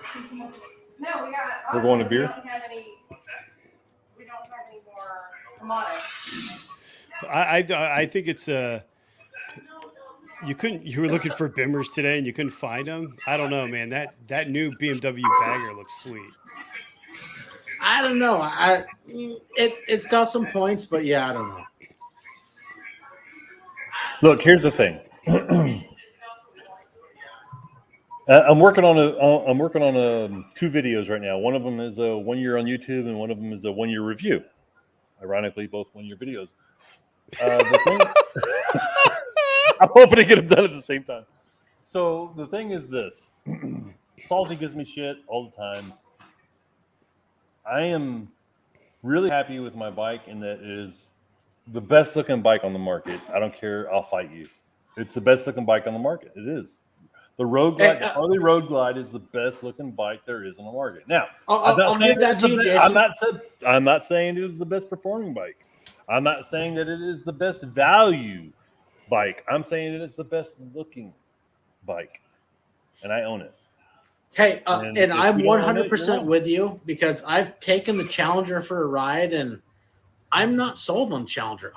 The controls that throttle, suck. dude. That throttle response is bullshit. I can't believe that they're trying to sell that as like a feature. That delay that they got going on there, they need to fix it, and then I'll have nothing to bitch about. I mean, it will just be a superior bike. Right. Sorry about that. Except for the fact that my bike looks cooler. It does, and I mean, thank you. I appreciate it, Denver. The Challenger does have some cool features. I do like some of them, but for me, the biggest downgrade was the hand controls. I fucking hated them. I did not like them whatsoever. Why? Because it's got the what? Because of the I didn't like the seat. They had serious noise drivetrain issues. Uh-oh. Speaking of riders. Oh, what's shit. happening? The man. What's up, Ty? You know, just watching you guys cause all types of trouble. Figured I would stop in, say The hello. man that has the Sportster S. Dish. give us the lowdown, brother. Okay. Hey, so there's 5 reasons that time out. I will admit, Sportster. dude, I have no idea who he is. I had a leg on YouTube, so wow. You know what? You know the thing about Denver? first impressions, you never get a second chance. Just like Denver. I don't know that he's going to even take the time to be on your show now, Denver. I don't know. I know. I think I just totally fucked my. No, dude. Hey, It's all Jordan, good. I'm going to send you a DM after this episode, and we're going to become friends. We're like, holy shit! What did I just get into? You could have had an exclusive with a gentleman that arguably has the hottest Harley-Davidson around. But you screwed up. You screwed up. You just came out swinging. You came out. Hey, no. Name calling. No, don't worry, Brycey. You should have said he got a small dick. I mean, you would have probably done better off. Jesus. Am I wrong? No, see, no, I was honest. So I made a new friend because I was honest, and so it's everything worked out fine. Don't worry. All right, so let's try this again. Ty, tell us about your bike. Yeah. What are the 5 things that are mediocre about the bike? Yeah. I don't know if I have a mediocre look, but I'll tell you this, man. That bike is fast. Oh, I bet it is. It is really, really fast. Fast, like fast for its weight, or just fast? Yeah. It is small, man. It's a small bike, but it's a lot of fun. I've just kind of been using it at this point to go back and forth to work, a couple of times a week. But man, it's fun. It's fun. I can't wait till spring to get out and ride some roads around here. How tall are you, Ty? 5'9". Yep. How much do you weigh? About 200. This isn't a dating show, just in case we're wondering. That just got kind of awkward. Hey, listen, this is an anything we want show. Right. we will. Yeah. Anyway, go ahead. So you're happy with it? I mean, it's man. Very, very happy with it. It's a great bike. It was a good purchase. So I plan on hanging on to it. Right? Oh yeah. Yeah. No. Hold on. See, he said, oh yeah. Hold on. Let him finish. So you're happy with the purchase? Yeah, very happy with the purchase. Great bike, a lot of fun. But like he was kind of hinting to, I'm not. It's not a primary bike. I mean, I've got my Street Glide. I love that bike. That's my primary bike. This one's just the Sporty's bike too, by the way. Yeah, thanks, man. Sporty's just. I love fun. that white. That white's stunning. Yeah. It looks good. It's sharp. It's really sharp. Now, do you have a license plate frame for it? It says my other bike's a CVO. I should. Maybe that'll be my next sticker I get made. That'd be great. Yeah. My other bike's a CVO, I promise. Yeah. Oh. So those of you that don't know, Ty's got a pretty slick channel. Hey man, I really appreciate the amount of effort that you're putting into the game. I don't know, I just hit my mic. But like the whole, like your studio and shit and the quality of the videos. Hey man, you're one of the guys I like watching. Sorry I don't comment more, but I do like it. I need that tube light. I need that tube light for the space the beards to complaining about. I gotta work. Yeah, there you go. But I know everybody's busy. There's so much. Telling you that Denver, are ride you for stuck day over on there? now.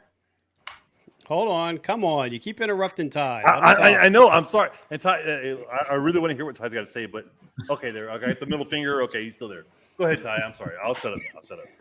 No, dude. I was just saying. I know everybody is so busy. There's so many different content creators to watch.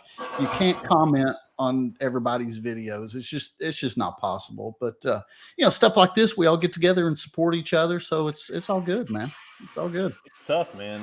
I'm like, I go through a rotation, like, I'll comment on, certain, like I'll binge watch a certain guy's channel, and then I'll try to comment and like all of his stuff, and then I'll go to the next guy. Oh yeah, it's just so many hours in a day, man. I don't know. That's right. Yep. So, did you guys have to winterize your bikes, or are you riding all season? What's that word again? When? I ride year round. You ride year round? Yeah. As long as there's not salt on the ground, we're riding.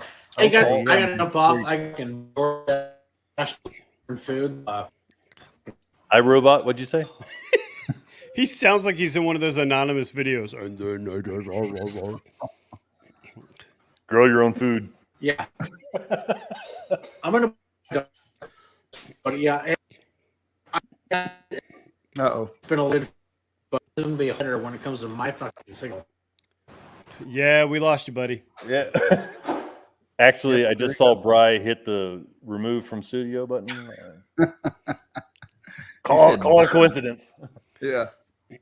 No, so here in New Jersey, last year, I believe it was, we had a fair amount of snow, but the year before, I was riding all year round. I mean, as long as there's not salt on the ground, I'll ride. In New Jersey, y'all are riding year round? Yeah, man, you got to go to your mob meetings. I mean, we're New Jersey. You gotta represent. Whew. Wow. Just to let you know, I thought I was hardcore riding, 1K in a day during January when we rode the Gulf Coast states to Florida and back. I think the lowest I got was 40. You've only ridden in 40-degree weather? No, that's not what I said. I said I thought I was hardcore when I did a 1K in a day in 40-degree weather. Oh, I see. Yeah. How many layers did you have on? Like 18? 3. So Ty, what's it like there for weather-wise? I don't know, man. It gets cold, but we don't get a lot of snow at all. I mean, and when I say it gets cold, I'm talking, 35, 40 degrees is pretty cold for us. So, but you plug in the heat gear and you can plug in. You have heated gear, like actually legitimate heated gear? Yeah, I use heated gear. Yeah, man. Nice. What brand do you use? Or do you use a brand or do you use several brands? I cannot think of the name of it off the top of my head, but I bought it off Revzilla. Hot Wired. Is that a brand? I think it is. I think it might be. I got it off Revzilla. I've got the jacket and the pants. They plug into each other with this little Y splitter. And dude, you'll be like all warm. Yeah, you'll be like all warm and cozy on your bike, and it's. So next question: do you have a base layer of heated gear, or do you do the outer layer of heated gear? Yeah, I'll usually just wear like a long sleeve T-shirt, put on the heated jacket, and then my leather on top of that. Nice. Yeah, man. Nice. And yeah, so my girlfriend, she gets really cold. She's like a 50 pounds. So yeah, so I was like base layer of the heated gear, and then go on top of that with the coveralls and all. So I just haven't pulled the trigger on it because man, there's just so much shit to know. So batteries, do you plug into your bike or do you plug into your? If you're gonna spend the money, you got to get plug-in gear. Yeah, plug into your bike or plug into batteries. The plug into the bike. Like I have mobile warming and it's dual voltage. You can use it on the battery, or you can use it plugged into the bike. And I can tell you. The best part about being plugged in is you can run at whatever temperature you want to run all day long. Yeah. Because I think on hot, it only lasts for 4 hours on the battery. And the ones that, when I was researching heat gear, the ones that I looked at, like had this thermostat to it. You had to turn. Well, on this Hot Wired, it's got one button and 3 levels. It's got green, yellow, and red. And you just hit that button one time and it cranks up and gets you good and warm. If that's not enough, you press it again. So it's real simple to use when you're on the bike and that type of thing. So it's a pretty good product. So where does it actually plug into the bike? Do you put something on the battery or? Yeah, it's again, I don't know the name of the type of connection, but somebody might have it in chat if you guys are looking at that. But there's a connection that goes from the battery, and then mine comes off on the side of the bike, and it just plugs directly in there. It's like SEC connection or something like that, if I remember right. Yeah, sure. Mine's just two simple pigtails, a red and a black. It goes right to the battery terminal. And then I have it under my side cover on my Ultra. And when you pop the side cover off, you can pull the plug in, plug it in. There's a Y connector for the pants. It goes to the pants, to the jacket, and then the jacket to the gloves. Yeah. So your whole suit plugs into itself, and then there's one pigtail that goes into the battery? Yep. Okay. And then each individual piece has its own. So each glove has its own level. Is there temperature control per section? Yeah, so that's what I'm saying. My each glove can be its own level, the jacket can be its own level, and the pants can be its own level. I know Motoblonde did a review on, I don't know the name of the company. I want to say it's Gerber, but it had like a giant junction box. Like it was ridiculous. It almost looked like a power brick for a computer, and it had like dials on it. It was ridiculous. Like mine, if I get off the bike, I've got a little. It looks like a camera adapter. It's just a little plug. You pop it out and you're done. Yeah, yeah. And it's got no resistance to it. So if you accidentally like step off the bike, it just pops off. And I do that all the time, you know? So that was my next thing is like, okay, so you're getting off the bike and you're plugged into it. Yep. It'll pop right out of there and it just plugs right back in. I do that all the time. So yeah, that's the next thing. I mean, we're coming into winter. I would say Texas had a crazy winter last year, so I'm like, shit, I got to be prepared this year. If you're gonna buy gear, I would say do the work. I use mobile warming, and it doesn't have any of the extra connections and stuff like that. And they're seriously big Gauntlet gloves. I mean, they come down really far. So I've run. I want to heated vest. Let me know what it says. Possum Rides. Let me know the brand. I gotta take a leak. I'll be right back. I want to say it was in the 40s, and I was just wearing the jacket without an overcoat. Yeah. Oh, yeah. Because, I mean, it does a really good job of extending your riding season. I think that's important. Yeah. We were doing some riding this past weekend, me and a buddy of mine. And we met back here at my house. Well, when he ended up going home, it was dark already. And when he got back home, he, called me and said, I had my heat gear going and I was warm and toasty the whole way. I wasn't uncomfortable in any part of the ride. So, man, it's, I mean, for what it'll set you back, it's worth every penny. It's one of the best pieces of gear, Well, and I think it's like anything, right? If you get, everybody looks at it and they're like, oh, I don't remember what the jacket was. Say the jacket's $200. Yeah. Oh, it's $200. Yeah. But that can extend your riding season easily with just the jacket a month on either side. Oh yeah. And it's funny. I wear mine out in the winter. Like when it's cold and I just want to have a light jacket, I just run the battery. It's not a bad solution for short term, but oh yeah, sure. But if you're going to run long term. Yeah. Now, do you have the pants and everything, or did you run the full setup? Yeah, I don't have the gloves. That's just because I just use my heated grips, and I've got the big Harley double ply Gauntlet gloves, those type of things. But my hands usually don't get all that cold. So yeah, but that heat gear, it's just it's good stuff. It's really good stuff. Yeah, and I think it's one of those things. It's like anything with the proper, and we've talked about this when buying the. It's one of those things. If you buy the right proper riding gear, yeah, it's really worth it. Because I see a lot of people that are buying. I know somebody that bought some cheap Amazon heated gear. They wound up getting like 2nd-degree burns from it because it wouldn't shut off. Yeah, can you imagine having to go to the ER or something. I got this burn. How'd you get it? Well, my gloves burnt me. Yeah, that's right. But that's awesome. So you're enjoying the bike. Are you going to do any mods to it, or do you have any?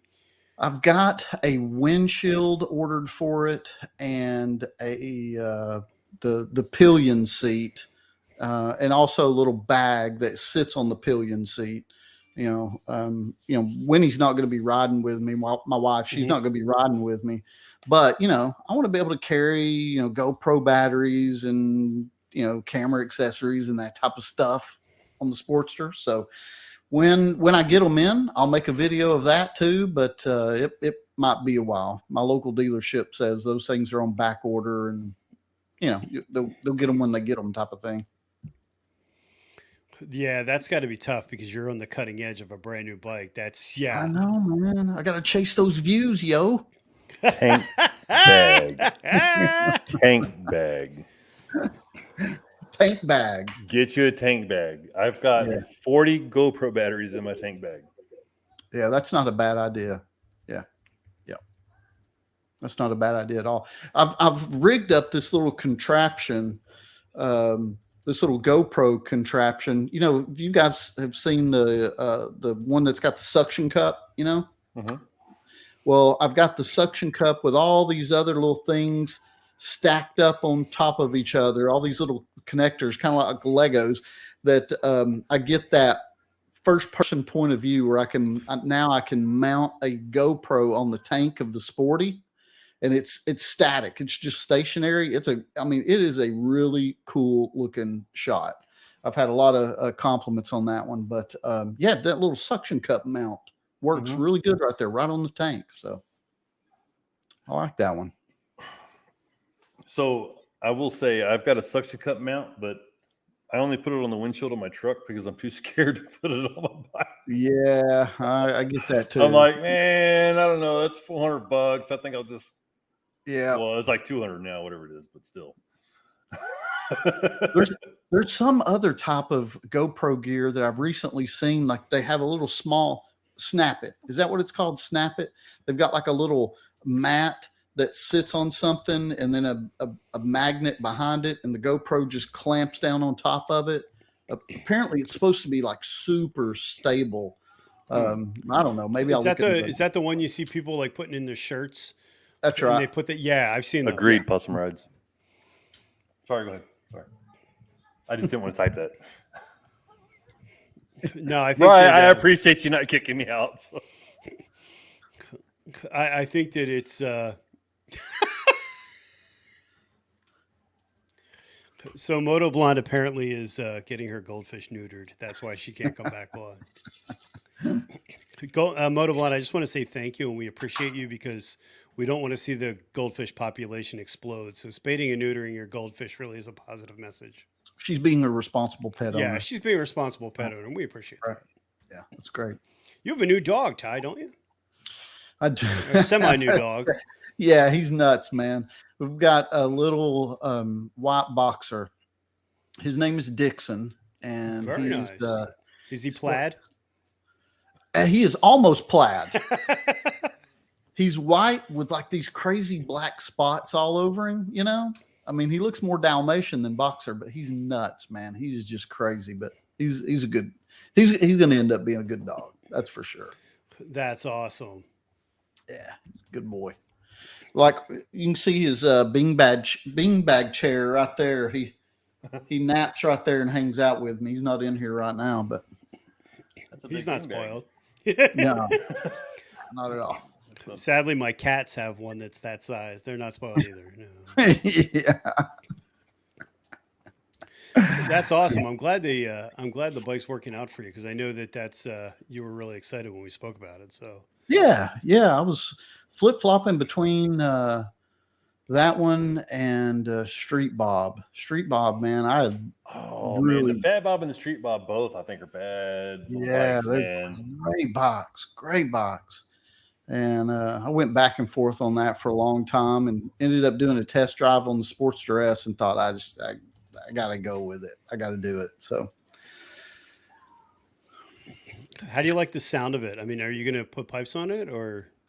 I don't know. You know, it doesn't sound like a traditional Harley. You know, there's no doubt about that, but it's not bad. You know, I mean, I'm not a crazy, ridiculously, I wouldn't consider myself a traditionalist and that type of thing, you know? So, I think it sounds good, but it is different. So I'm going to leave it as it is for right now. So we'll see what aftermarket parts and pieces come out. Okay. Yeah. This is Monkey. Can we get a confirmation of what we're going to be dealing with when Monkey drops his next video?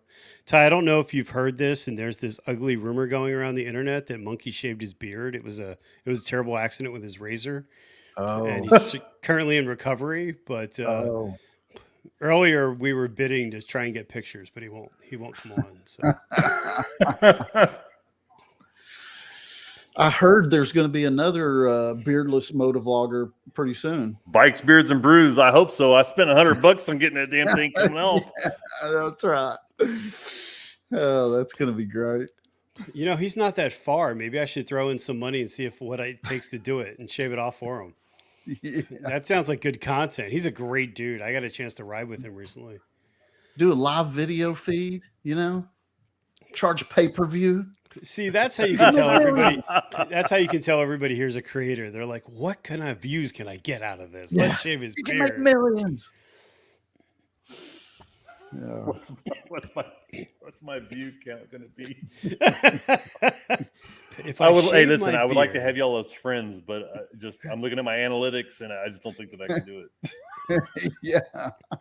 Oh, this world's fucked. I mean, screwed. Sorry, bro. Well, the beard, the beard's got a serious beard. I mean, I think the beard's got Denver Pete.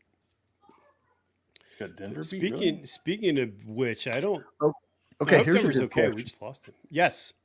Here's a good question. Out of all the motovloggers, who has the best beard? Who would get the best beard award out of all the motovloggers? Lance Curry. Jeez, I don't know, because Jared Weems had a hell of a beard going too. I mean, if we're talking about fullness, if we're talking we're just talking about, you know, if we're talking about volume, Lance Curry. I would say the beard, but this is gonna be weird when I run into him at a bar because he's right down the road. So we won't make that awkward. I don't know. Any more awkward? Yeah, I just get jealous because I would grow one of those crazy Duck Dynasty beards if I could, just, you know, bam. But I don't have the genetics for it, and Mrs. Cooper would, put her foot down. She probably wouldn't allow that anyway. But I'd do it. I'd do it if I could. Yeah, I've got no shot at ever getting more than a goatee. I just my genetics. If you'll notice, I am visually different than I was on Denver's podcast the other day. For the same reasons, right? For the same reasons. Why did you shave it? Because Vroom Vroom doesn't like facial hair. So we compromised. Oh, just won't let you be your own person. Go ahead, say it live on the air. Just say it. No, actually, she very well does let me be my own person. That's what's fucked up. I'm like, this is who I am. Are you sure you want this? I mean, you have any input at all? So anyway, that's funny. So what are you? So what are your plans for? Are you going to ride through the winter then, Ty? Or? Oh yeah, absolutely. Yep. As long as there's no snow on the ground, which probably there won't be, I'll be riding every chance I get. We are actually going to go see my wife's parents for Thanksgiving, so we're leaving in a couple of days. And I think I'm going to trailer the bike over there they live out of town. They're still here in Tennessee, but out of town. So I think I'm gonna trailer the bike over there and do some riding while we're in a different area of the state. So nice. Hey, I noticed. I watched one of your videos, Ty, about the about trailering the bike and how it affects you and the missus, and how it's better for y'all to trailer because y'all get to spend the time together. Yeah. Oh yeah. I think that's first of all, I think that's killer, and I just it makes me think about all of the people who throw shade on something that they don't do. And I'm like, man, kudos to you. My hat's off to you for just, it's super frustrating when, other people have an opinion about things like that. It's like, it is. You have something that works for you and your better half, and y'all are very happy doing it. And somebody wants to give you, and I'm not saying this happened. I'm just saying, like, people want to throw shade over something that they're not doing exactly the way they're doing it. Yep, that's right. Man, that's bogus, man. It is. So, it is. Especially until you walk a mile in somebody else's shoes. Sometimes the best thing to do is just keep your mouth shut. For real. Yeah, and sadly, that's so hard in this world. Yeah, for real. Real. Well, and that's because of these keyboard warriors. Keyboard. It's so easy just to, rattle off something, not think about what it means to anybody else. Yep. I said it before. If you've got the time of day to throw shade and leave a jaded comment, there's bigger issues. I got so much crap when I bought my Ultra. People are like, that's an old man's bike. It's this, it's that. No, I bought it so me and my wife could tour. And I make no apologies. Yeah, I mean, it's an old man back to you. It brings me a lot of peace and happiness. So, I mean, why is that a bad thing? The funny part is when you're hearing that from like kids that ride Sportsters, you're like, all right, well, when you're when you're through your second tank of gas and I'm just stopping to get gas, well, when I'm riding at 100 miles an hour with my feet on the highway pegs stretched out, you get back to me on how you feel, and that's on cruise control. Jamming out to the radio with the heated grips. That's one thing I will say I can't get behind is the radio. I'm like, the helmet, I got a full face helmet, and the speakers and everything are pretty killer. I really enjoy listening to the music inside my helmet versus like my son is just the opposite. My son's got a 2016 Road Glide, and he blares his stereo so that he can hear it at 80 miles an hour through his helmet. And I'm like, I mean, but whatever, it's. Yeah, whatever. I'm more of a playing. I'm like your son. I'm more of playing it through the speakers in the fairing. You want to feel it. You want to be encapsulated by all the music. I want to hear my music, but I also want to share it, and I want everybody else to hear it. Right on. Ain't nothing wrong with that. It's all good. I don't know why. I think sometimes it sounds better too. I feel like there's more. Oh, yeah, coming through the fairing. Yeah. I mean, I don't even have the upgraded like Ty does, and I can hear my stereo no problem. Yeah. Sometimes you want to blast, like something really obnoxious at people at the light. It's fun. I have no idea if my speakers even work. Really? I bet they do. I hope they do. I mean, it's a brand new bike. I mean, well, I bought it brand new anyway. But yeah, so I mean, my son said something about that. I was like, dude, I don't know. I don't even know if they work. I think but to your point, what you were saying earlier, I think it's a little ridiculous that people get so jaded about, the type of bike you ride, or if you're trailering it or whatever. Like everyone has a life, and you gotta do what you gotta do. And it's funny because I was the same way with Harley. I wasn't sold that I wanted a Harley, and then I bought one, and I was like, all right, this is good. I'll admit I was wrong. I like the bike, and but it suits our needs, especially with having the detachable tour pack. I love it because it gives me so many options. Oh yeah, yeah. So yeah, for me, no, go ahead, man. Go ahead. No, I was gonna say, so to your comment, Bri, about the Harley.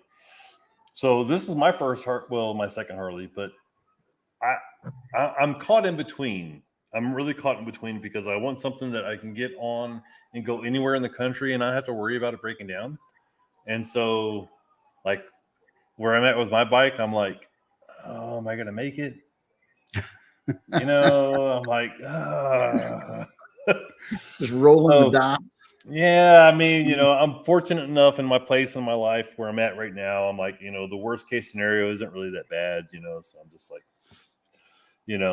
the worst case scenario actually happened to me in July. Whenever my son and my nephew, they were so, we had an epic road trip planned to Las Vegas coming from San Antonio. It was like 10 days, and I think we had I don't know, I don't even know how many miles it was, but it was like, this is the most epic 21st birthday I think I could think of for somebody in my position.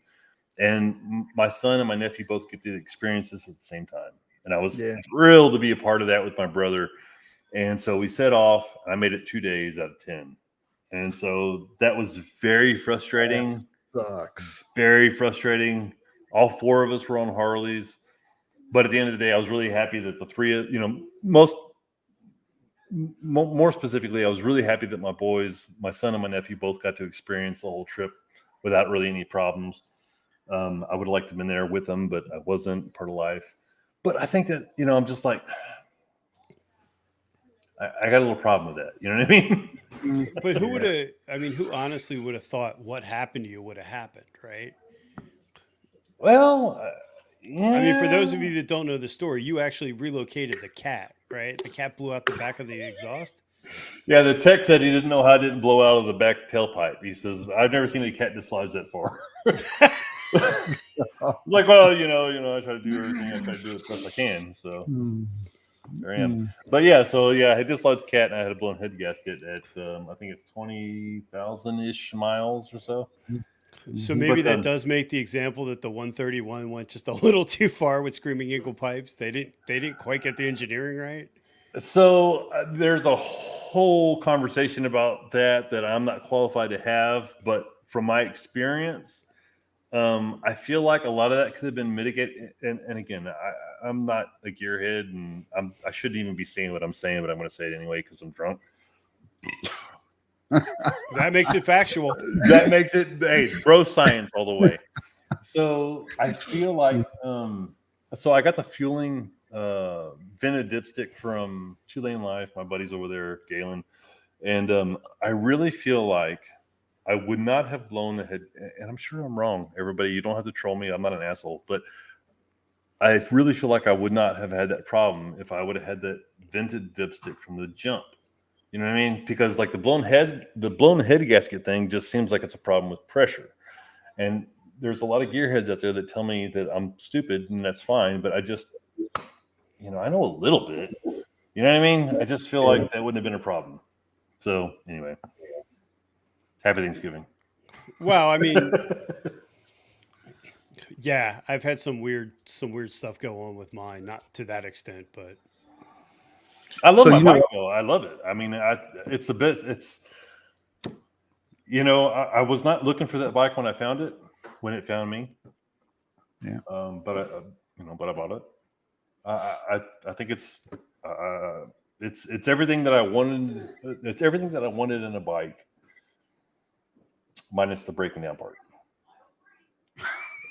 Yeah, I guess so. Yeah. And look, I'm talking a lot of shit about the breaking down part, but I haven't really broke down that much. You know, it's just been at inconvenient times is all. That's why. So how did the dealerships treat you when you were there and dealing with all the madness? So, okay, a couple things. We were in Silver Spoon, New Mexico, and I noticed from my tire pressure monitoring system, not by Harley, by this third-party thing that I get the little valve stem Bluetooth things. Link in description. Link in the description. Okay. And I had the readout on my dash. So like we were going through the mountains, and I was like, wow, that's odd. My back tire's like steadily losing pressure. My front tire is gaining pressure. You know, it was just something that was in my, because you know you're seeing it all the time, and I was like, wow, you know, that was one of the first things that I realized the tire pressure monitoring system from Harley sucks because that data is not displayed all the time. So we get to a gas station. I was like, hey, I think I need to check my back tire. Noticed that I had picked up some road candy, and I was like, all right, it's July. So we called every Harley dealership from Silver Spoon, New Mexico to Las Vegas, which was our destination. And the only place that had a back tire was Superstition Harley-Davidson in Arizona. So I said, look, dude, I will be there in the morning. I will pay for this tire right now. I don't want to hear any shit when I get there that you sold it. Bill me right now. I'm going to be there in the morning. So we rode through the night. We got up to Superstition. And so he was like, yeah, no worries. We're going to have this done in about 4 hours. So I happily waited. We were going through, and I think we still are going through a tire shortage. You know, with the 2020 Road Glides, I think it's a 19-inch wheel. I know I should know this, but I don't. Anyway, it's hard finding tires for my bike. Found one, rolled up to Superstition Harley-Davidson. They said, got the tire on your bike. However, we noticed the catalytic converter has been dislodged. And I'm like, all right, well, you know, I got the catalytic converters on all my trucks. So this shouldn't be a problem, right? I mean, I don't know shit about mechanics except for like that shit. So I'm like, all right, that's fine. And he's like, it's not, but also you have a blown head gasket. That seems like it's more of a problem than the cat. I mean, I don't know, but shit, man. So I was like, all right, doc, give me best case, worst case. And he says, best case, highly unlikely. Harley's gonna get back to us and say, we're really upset that this guy's, stranded, but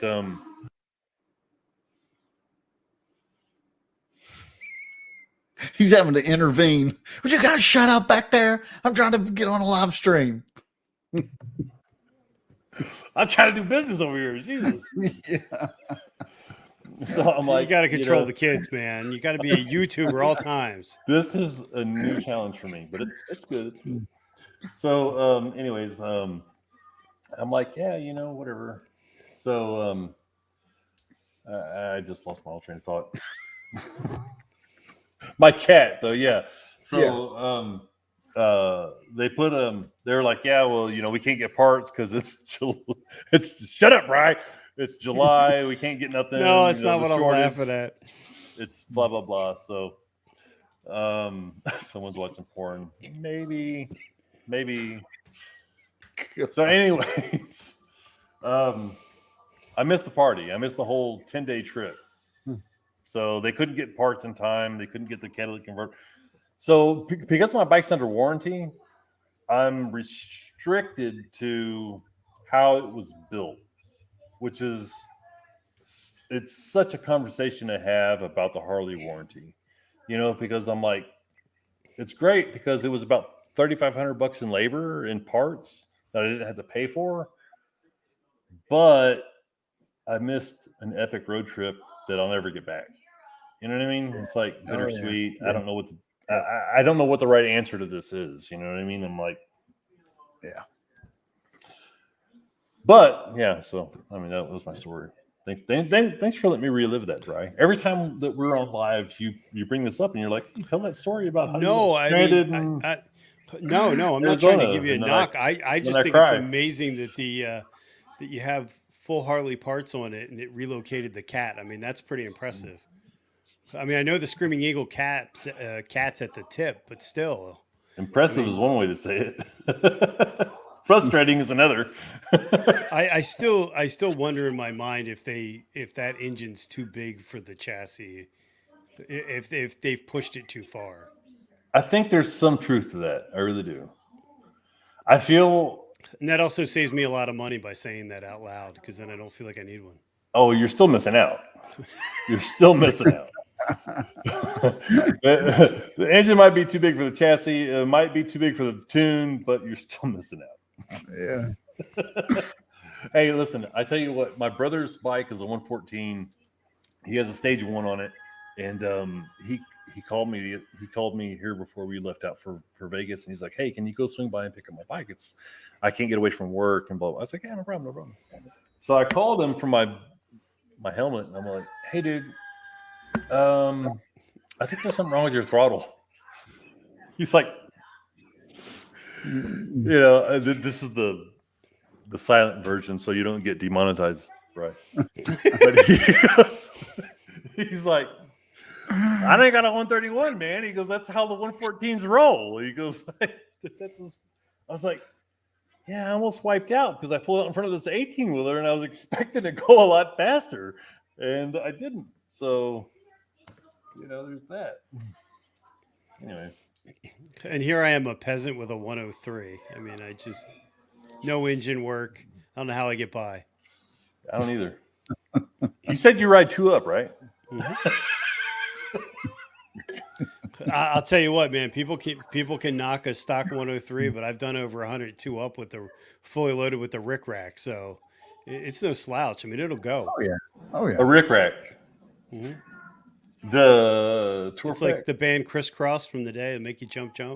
No. I just bought a Rick Rack from the Lone Star Rally. Is it the one that you mount onto the luggage rack? Mm-hmm. Okay, so check me out. Listen. I don't want to check you out. I am conflicted about the Rick Rack. I love it. I think it is. Oh, there's a puppy. Sorry. Puppies rule. Dixon. Oh, he's a good boy. See if we can get his attention. Dixon. Is you sure he's alive? Oh, there he goes. That was for a second. He looked like he was frozen. Oh, he's napping with Dad. Yeah.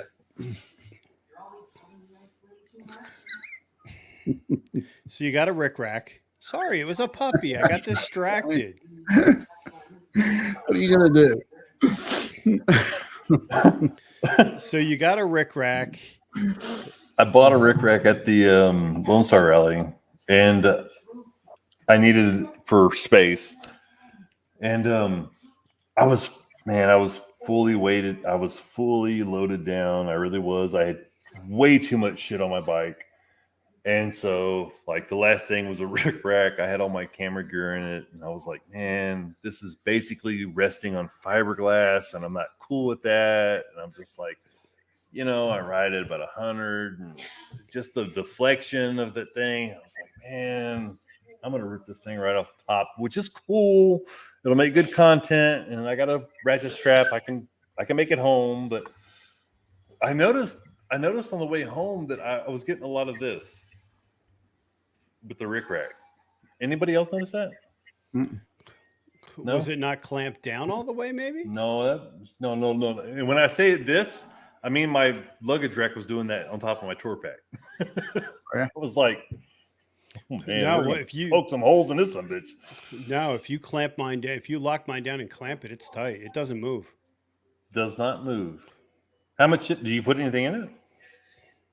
Yeah, I mean, we had a ton of stuff in it. I would argue we had the extension open. Like, that's how much stuff we had in it. Because I love the design and I love the bag. I love everything about it, except for it seems like the tour pack luggage rack just doesn't support the weight.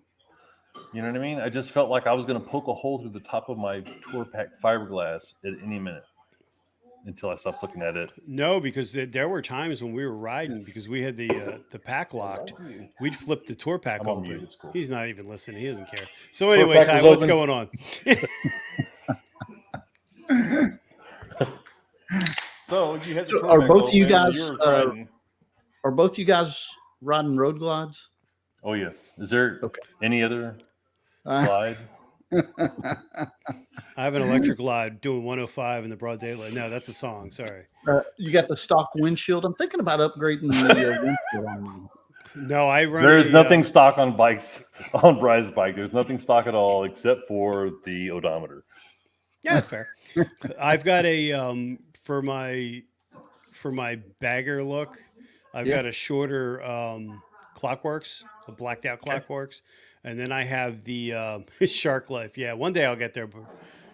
The beard. And then for my Shark Life headlight, my larger one, I have the Clearview windshield, the XL with the vent. The vent's awesome because you can pretty much run all season with the vent.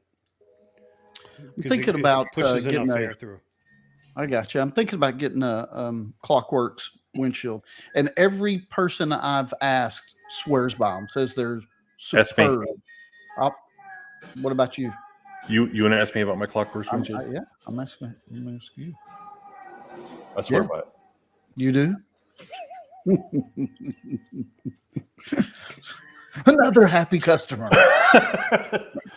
So fun fact.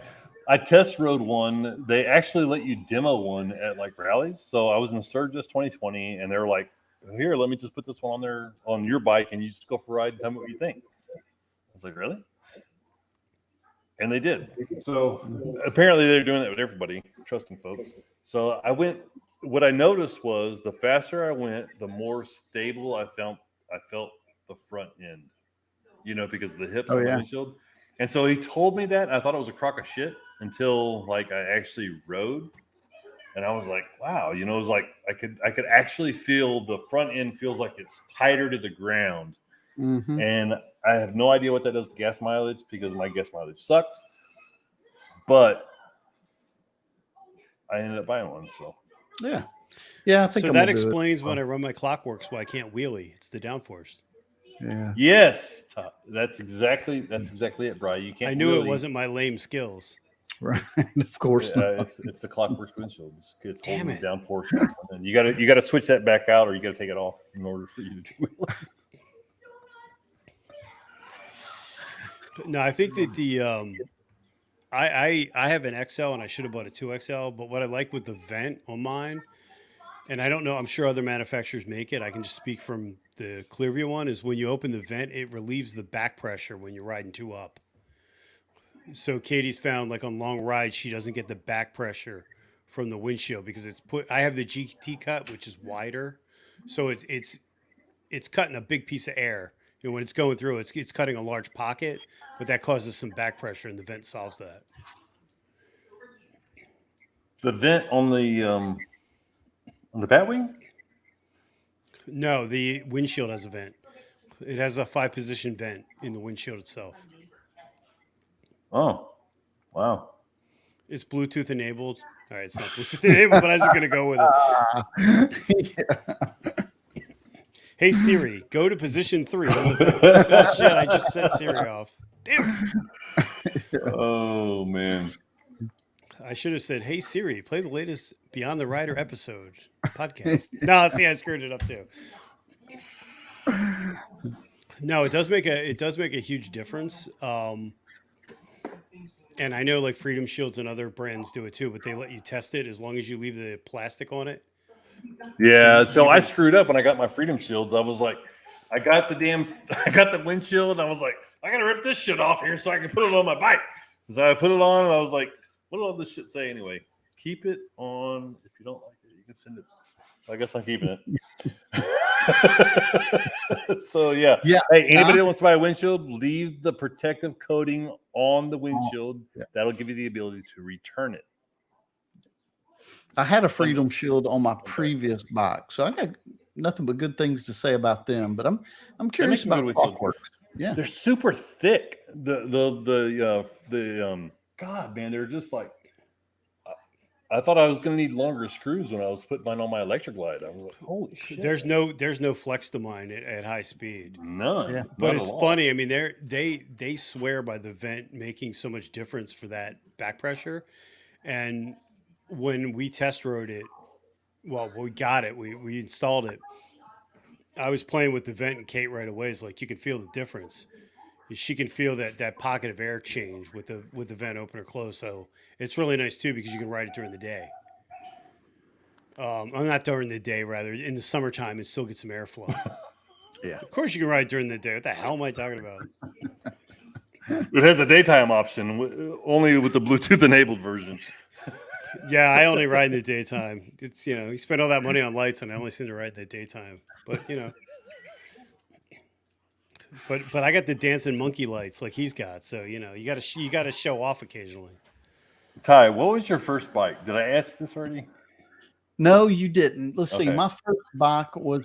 My first real bike was a Yamaha V-Star 650. V-Star, okay. Yeah, and I loved that bike. I did, and I didn't have it that long, and I traded it in for a Yamaha Roadstar, and I think like that was a 1700 or something like that. It was a big bike for me at that time, but I liked that, man. Those Yamahas, they were good bikes for me at that point in my life, So there is a Yamaha, I think it's called the Venture, or there's The Volcara. Is it no, not the Volcara. No, that's Kawasaki. Let's call that. Oh, I screwed up. I'm sorry. Hold on. You're a terrible guest, by the way. You gotta. I don't know this code. It's only 4 digits. I only know the 6-digit code. You gotta take it to your mom. Sorry. So these kids are really becoming an issue for podcasting. Yeah. So Yamaha makes a what is it? I thought it was the Ventura. I don't know. Oh man, they make yeah. Let's see here. What does it say? New bike or old bike? A new Yamaha or is it So old bike? okay, so they made a 2021 version, but they stopped making the so in 2018 they made a version with only saddlebags and a tour pack, and now the 2021 Yamaha Star Ventura Transcontinental has a tour pack, and it is a super cool looking bike. It's just I've heard it's a real dog. A real what? It's a real dog.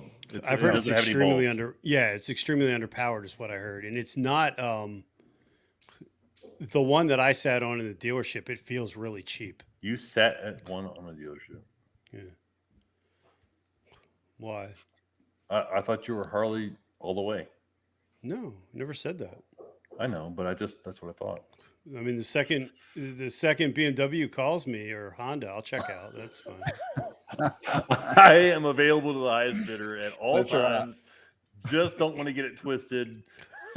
I mean, this is no knock on Adam Sandoval at all, so nobody flame me in the comments, but he was a Harley guy, then he wasn't, now he's got a BMW. So, I mean, I'm just saying. He's got a Beamer, really? I didn't know that. People get divorced, they get new wives. I mean, shit happens. Hey, hold on. Are we talking about me now, or what's going on? No, I'm saying that, he switched. He was a Harley guy, and now he's got a BMW and a Challenger. He was an okay. See, he was an Indian guy before he was a Beamer guy. Yes. Right. Which makes my argument. I will say that makes my argument even more valid. Let's get Full Throttle Hog on the channel. He knows. He's buddies with Adam Sandoval. I was just talking to him today. Which one? Man, Adam? You talk about a good channel. Full Throttle Hog, man. That's. I got to meet him here not too long ago. He was so I won't spoil the surprise, but he was getting his bike fixed. Bio. He was getting his bike. He was getting his bike fixed. Link in the bio. He was getting his bike fixed, and when he got it fixed, he came through Austin, which is a little north of me. And I was like, "Dude, let's hook up." So we met up in Dripping Springs. We rode for a little while, and I may or may not have ran off the road. And I was like, I was doing that for you, but whatever. Anyway, so he was telling me about his experience up at Adam's place at the K River. He was like, man, that was a hell of a time.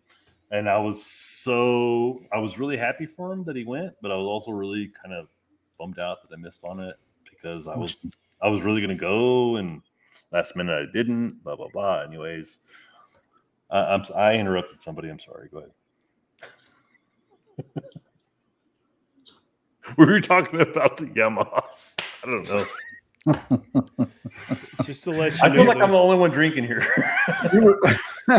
Well, first off, that is accurate. And second off, the voices in your head are not currently on the podcast, so they can't hear us. Or y'all can't hear them, rather. Either way. Not to be exacting, but I sat on one of them at the dealership, and it was really funny. The sales guy is trying to sell my wife the bike, because I told him I wanted to get a touring bike, because my wife was having issues with the bike we had. And he says to me, I go to get on and I go to upright the bike so she can get on the bike. And he goes, no. You have to get her on with the kickstand down. I'm like, what? I've never heard that. You have to say that again? You got to what? He wanted her to get on the bike with the bike laying on the kickstand. And I'm looking at the guy. Has he ever rode with anybody? Well, no. That's where I'm laughing, because my first thought, all I heard in my head was, and you just lost the sale. She could get on the bike. You've probably never even ridden. I don't know. Yeah, I was like, dude, do you ride, bro? You ride, bro? So that and the sales girl flirting with me in front of my wife will never sell a motorcycle. It just doesn't work.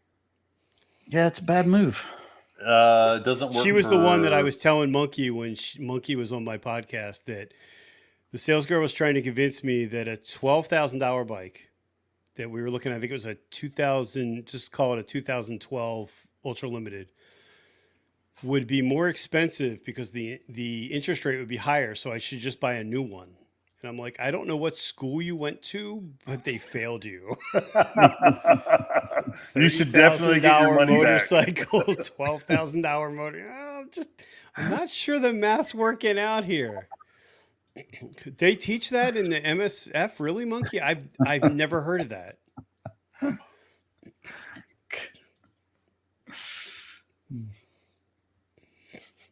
So, if your first bike, Ty, was, did I get this straight? Was the Yamaha? Yep. V-Star.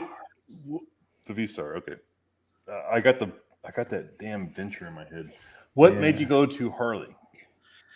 Okay, little bit of backstory. So I had the Yamaha and the V-Star and the Roadstar.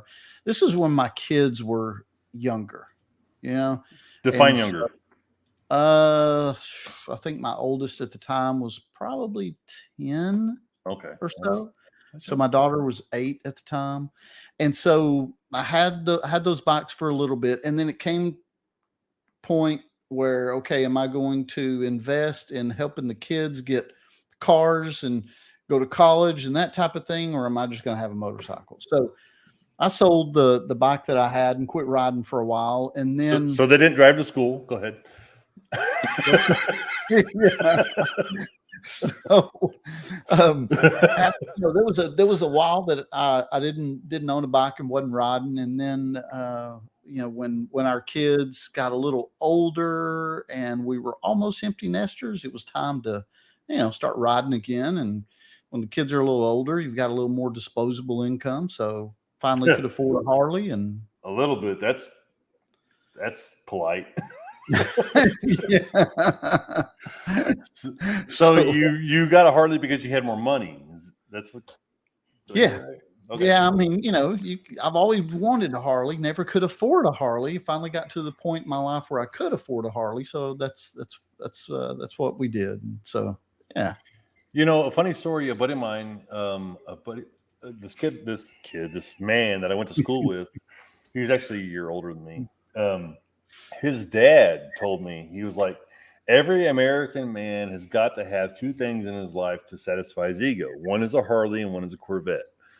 So I'm like, I'm halfway there. Yeah. I don't know if I would argue with that too much, man. I'd love to have that. There's nothing wrong with that. I think the sad part, though, is that actually is what backfires on Harley, because I know so many people that have them as status symbols that will tell you it's in the garage, but they've never ridden it. Oh, yeah. No. So that brings up a great point, Brian. There's a couple execs at my job. They're like, oh, yeah, I have a Harley, Brian. When was the last time you rode it? When was the last time you 3 started years ago? Yeah. I took it out and watched it the other day. Oh, okay, cool. We're the same, bro. Yeah. That brings up a great point. So, like, I was talking with my buddy Salty the other day about, the whole the customer base, if you will, of Harley-Davidson, right? It's like, are they there's of course the whole joke about the clothing company that owns motorcycles and the motorcycle company owns a clothing company anyway. But so like there's this whole thing about what is the average mileage on a Harley, and it's like these guys that buy Harleys just to put in their garage and say that they have one, how many. And I hope, I wish, I pray that number is very low, but I don't know if it is. The people that are buying Harleys, are they buying them for the status symbol, or are they buying them to ride them? I've got, like I said, I got 37,000 miles on mine, and it's a little over a year. And I've been told numerous times from lots of different people in the Harley world that I am I'm going to use my big words. You can do it. An anomaly. Stay focused. Oh, you nailed it. Oh, yeah. Did I get it? Okay. Yeah. You nailed it. So that's what they say that I am, and I'm like, really? I'm like, really? I'm the anomaly? Well, I think that there's 2 types of owners, right? There's people that buy them for the status symbol, and I've said this before. There's more people that when I showed up with my Harley at work, they were like, "Oh, Gee, Brian bought a $30,000 Harley." Well, no, it's not a $30,000. It was used, and you're driving a $30,000 car. So what's, you know what I mean? It's all priorities of how you spend your money. But I find that people are more impressed with my bike than I am. And I'm not saying I don't love my bike, but I get more people that seem to throw shade that it's like, oh, well, he rides a Harley. Okay, well, it's what I ride. I mean, so. Yeah. And I never experienced that with any other bike. Really? I find it funny that, like, you know, my car and my bike cost what a new car would cost. And the same people that have that car are like, well, that's stupid to spend that kind of money on a car. I'm like, or a bike. And I'm like, well, it's kind of stupid to spend that money on a car when you have a motorcycle. It's more fun. Let's break down let's break down the economics of this. Yeah. So, yeah. Yeah. And Monkey's right. The status is fading. And I think it's funny because it's the only thing I've ever that I've ever owned as far as like a bike that people were more impressed with it than I am. And I love my bike. I mean, I would stay right now within the family. I'd buy a Road Glide, but sure. I find that people are more impressed that I have a Harley than I am, if that makes sense. No, I get it. I hear what you're saying. I mean, my bike goes months without washing it, and people that, you know, that have them in the garage. Yeah, you know, they come home and they wash it, and good for them if that's how they deal with it. But I don't even wash my truck, dude. My dad, different breed of folk. He used to wash he had 5 different work trucks, and he used to wash all them fuckers on Sunday. And when I was a kid, I had to wash them with them. I hated it. And as an adult, I've never washed. As a kid, I did, but as an adult, I've never washed any vehicle I've ever owned. My father-in-law. I know we weren't talking about that. Flip out if he heard somebody say that. That they never washed their own vehicle.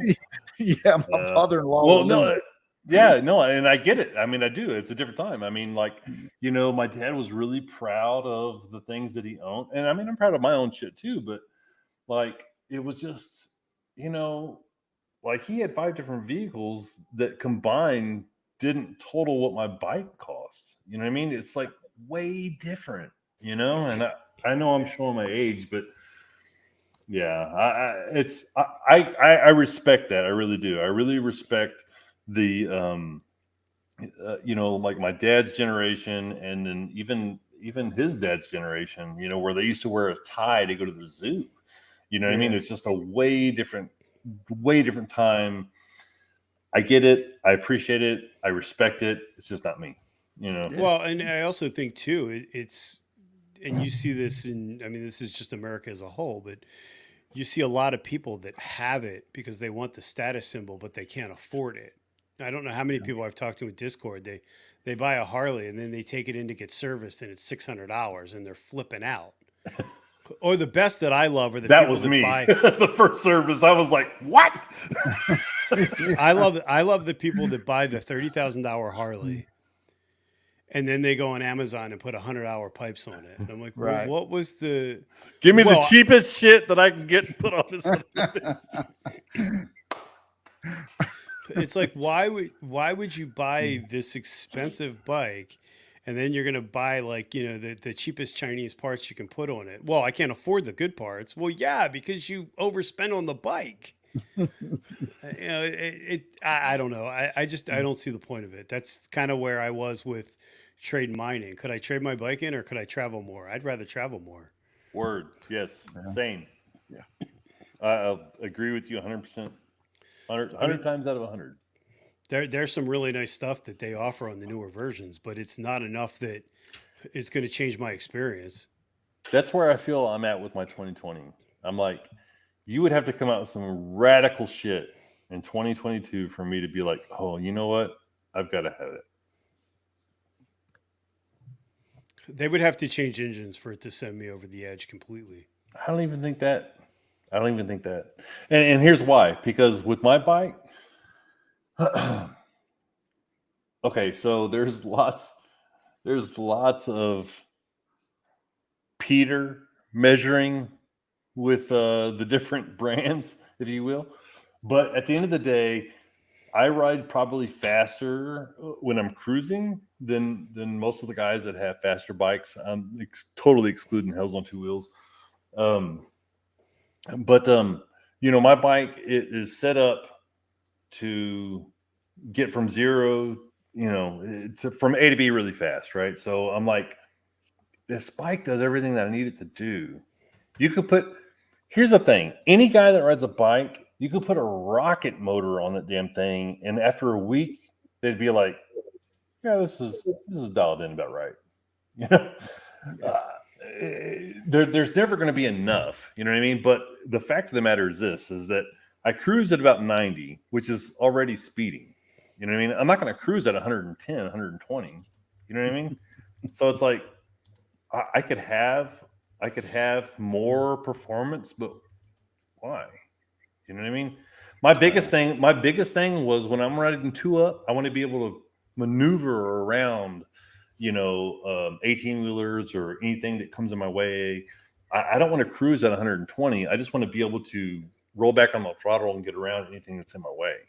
Mm-hmm. And with my bike, I can. I'm really happy about that. I don't know how I do it then. I don't even know how I pass cars. I don't either, you peasant. I changed the lights out to custom dynamics. That's like 15 horsepower right there. And I got a Mustang seat, so that's another 8. We're not even going to get into the windshield. Windshield, that's another 25. Yeah. Damn, I way overspent on my bike now that I'm thinking about it. No, but I think that it's an interesting point, right? Because Katie and I were having this discussion that we're going through some financial changes in a few years, and we're gonna have a lot more money available to us. And I was saying, I'd really like to buy a road. I'd like to buy a road. Red camera. Yeah, no, I'm not buying a red camera. And then my thought was, she's like, well, what's the number one feature you want in a new bike? I was like, well, I want Apple CarPlay. She's like, that's $1,800. It's still not 30. And I'm like, you have a valid point. I mean, even if they charged me $2,000, I'm still walking out of the dealership way better than I was at 30. Apple, huh? I love Apple CarPlay. Are you an Apple guy, Ty? Oh yeah. Well, partly. My Come phone, on, look at Ty. Ty doesn't look like a guy. I mean, you guys got a CVO. You think he's using an Android? Come on, that's peasant shit. My phone, yes. My computer, no. I'm a PC person when it comes to my computer. But is that right? Yeah, that's right. Yeah. And why is that? I did have a Mac about a month ago or so, and then I upgraded my computer, but it wasn't handling the 4K video editing all that well. Look, you can talk all the smack you want about the bike I ride, but if you're going to start going into this lane, buddy, I'm kicking you off. Are you listening, Bri? No bullshit. We'll start our own stream. I worship at the Church of Steve Jobs, and I refuse to believe it. So tell me more about this underperforming Mac you had, Ty. Yeah. I think I'll withhold my comments on that. But I did. I ended up, getting a computer I thought would, handle that a little better, my video editing and getting into gaming with my stepson and that type of thing. So, just you game with different. Starting to, yeah, he's kind of grooming me for that type of thing. So, we're starting to play a few games here and there. So we'll play. We've been playing the new Halo that just came out. All right, this conversation's over. Okay. Because I want to play Halo so bad. It just takes me back. But you can on your Mac, can you?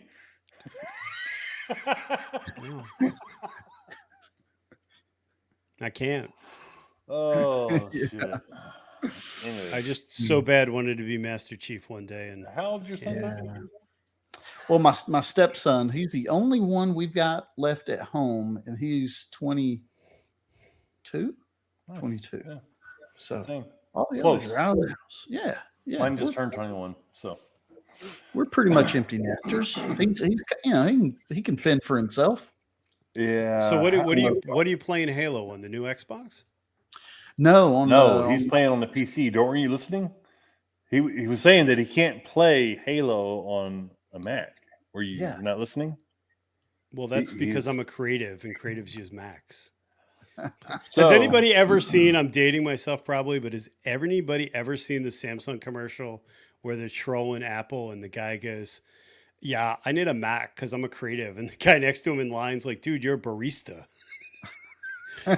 No, I haven't seen that one. I use that line all the time. Yeah, I'm aging myself. I'm fanboying there a bit. Yeah. Just a little bit. Oh, look at this. Moto Blonde's chiming in. She's got an M1. I mean, I thought she was baking pies. What the hell is she doing chiming in? I don't know that she can't export. She can export faster, but she can't get her camera to work. So it's a thing. And obviously she can't get the language. But Moto Blonde is now available in stunning 4K on YouTube. So, you have to like the Mac. I've heard that M1 chip is crazy fast. Yeah, crazy fast. I heard people saying that they're buying the small Mac Minis for like $700 and they're smoking it with Adobe Premiere. Because until they put out the recent update, I couldn't use the GPU on my machine to export on my Mac, and it was so slow. Yeah, but whatever. Macs suck. Actually, they don't. Here's the thing: Apple makes sucks. terrific People that ride Road Glides with 131s. That sucks. Sure. You know what that is? That's just Americans trying to just be excessive. That's all it is. Excessive Americans ride 131. Do you know how many dinosaurs died so you can just have horsepower? I hope a whole lot. I hated them damn dinosaurs. Here's the thing: I don't even hate to admit it. Apple makes awesome products. They really do. The hardware, the whole shot. The problem that I run into with Apple is we got both hands on your shoulders, and you're just going to take it how we want you to take it. I mean, if you know what I'm saying. I'm trying to be polite for your sponsors. I'm just saying. That almost sounds like a Harley argument. Well, there you go. I can't have both Apple and Harley giving it to me that way. All right. But I mean, look how sleek this case is. I mean, come on. They're headphones. This little watch. The little light pops on when you open up. Bing. Ooh. I don't have time for this. You don't? All right. Ty, talk to me. Talk some PC to me. And now we're gonna have to wrap this up in 10 minutes anyway. Oh, of course we are. Now that we get off of the Mac. No, I was triggered. I have to go to Starbucks and work this out. I'm emotionally scorned. You've triggered me. Ty, I mean, really Ty's got a CVO. You've got a Road Glide with an engine twice my size. And then you got an old man bike. I do. But you have a lot of sponsors, NASCAR. Did you notice that I have a different Indy Ridge hat on than the last time? I do notice, but I did notice that you have not swapped them out during the broadcast. No. How are your sponsors going to feel about that? Well, I didn't win the race. It's only you can't do that too much because then people catch on. It's kind of like when you do the video. Oh, never mind. I won't go there. So it's just Hey, I'll tell you what, man. Indy Ridge, Rob, based off of your recommendation, I bought some of those gloves. They're all black. I can't think of the name of them. They got the black plastic on the knuckles. Bri can tell you the name. Go ahead, Bri. Tell them the name. Huh? The Power Sport gloves, the thin ones. That might be the ones, but they are fantastic. Probably the best gloves I've ever had. Link in description. 20% off. Breathe the biker. Yeah, there you go. Breathe the biker. You don't know how bad I want to have a code that's Breathe the Biker. I think it would be the best thing ever. Yeah, do it. I don't know if you know that story, but the first show that I was on with Hollywood, they thought my name was Bree. And they were announcing that I was going to be on the next week, and they kept calling me Bree. And Jason and Moto Blonde and Smitty. My phone's blowing up. They're like, "Are they talking about you?" And I'm like, "I think they are." I'm not 100%. I'm not 100% sure, but I'm going to go with it. I was going to start the Bree the Biker MC. Bree MC. I think it could run. Oh, only if it's a 1% club. Yeah. I think it would be a none% club. We just go to like cheese tastings, but a lone wolf, no club. That's what I'm gonna do. Breathe the Biker MC Lone Wolf. That doesn't sit well. It's bad marketing. I think we'll stick with Breathe the Biker. There you go. It's got such a nice ring to it. It's a little cheesy, but people get Ty, over it. when did you start motovlogging? About a year and a half ago at this point, something like that. Did you have any video experience prior? Negative.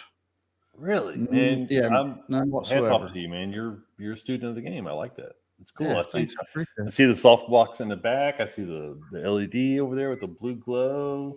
Yeah, I try to do what I can when I can, that type of thing. But Ty, I know. So here, we're gonna send Jason right off the cliff. Ready? Uh-oh. Ty, let's talk about your camera gear. I know you told me, and I don't remember. What do you shoot with? Sony ZV-1. And then Is that what you're on right now? No, I'm on a Elgato face cam right now. Yeah. Is that Jason just peed himself. He's like, why don't I look that good? It's a webcam, and I'm telling you, it's a spectacular webcam. Elgato makes really, it's really bad. If Jason, you want to see something? You're on a webcam right now. Go to the live feed. Go to the live feed and see how much better he looks. No. For Breeze sponsors.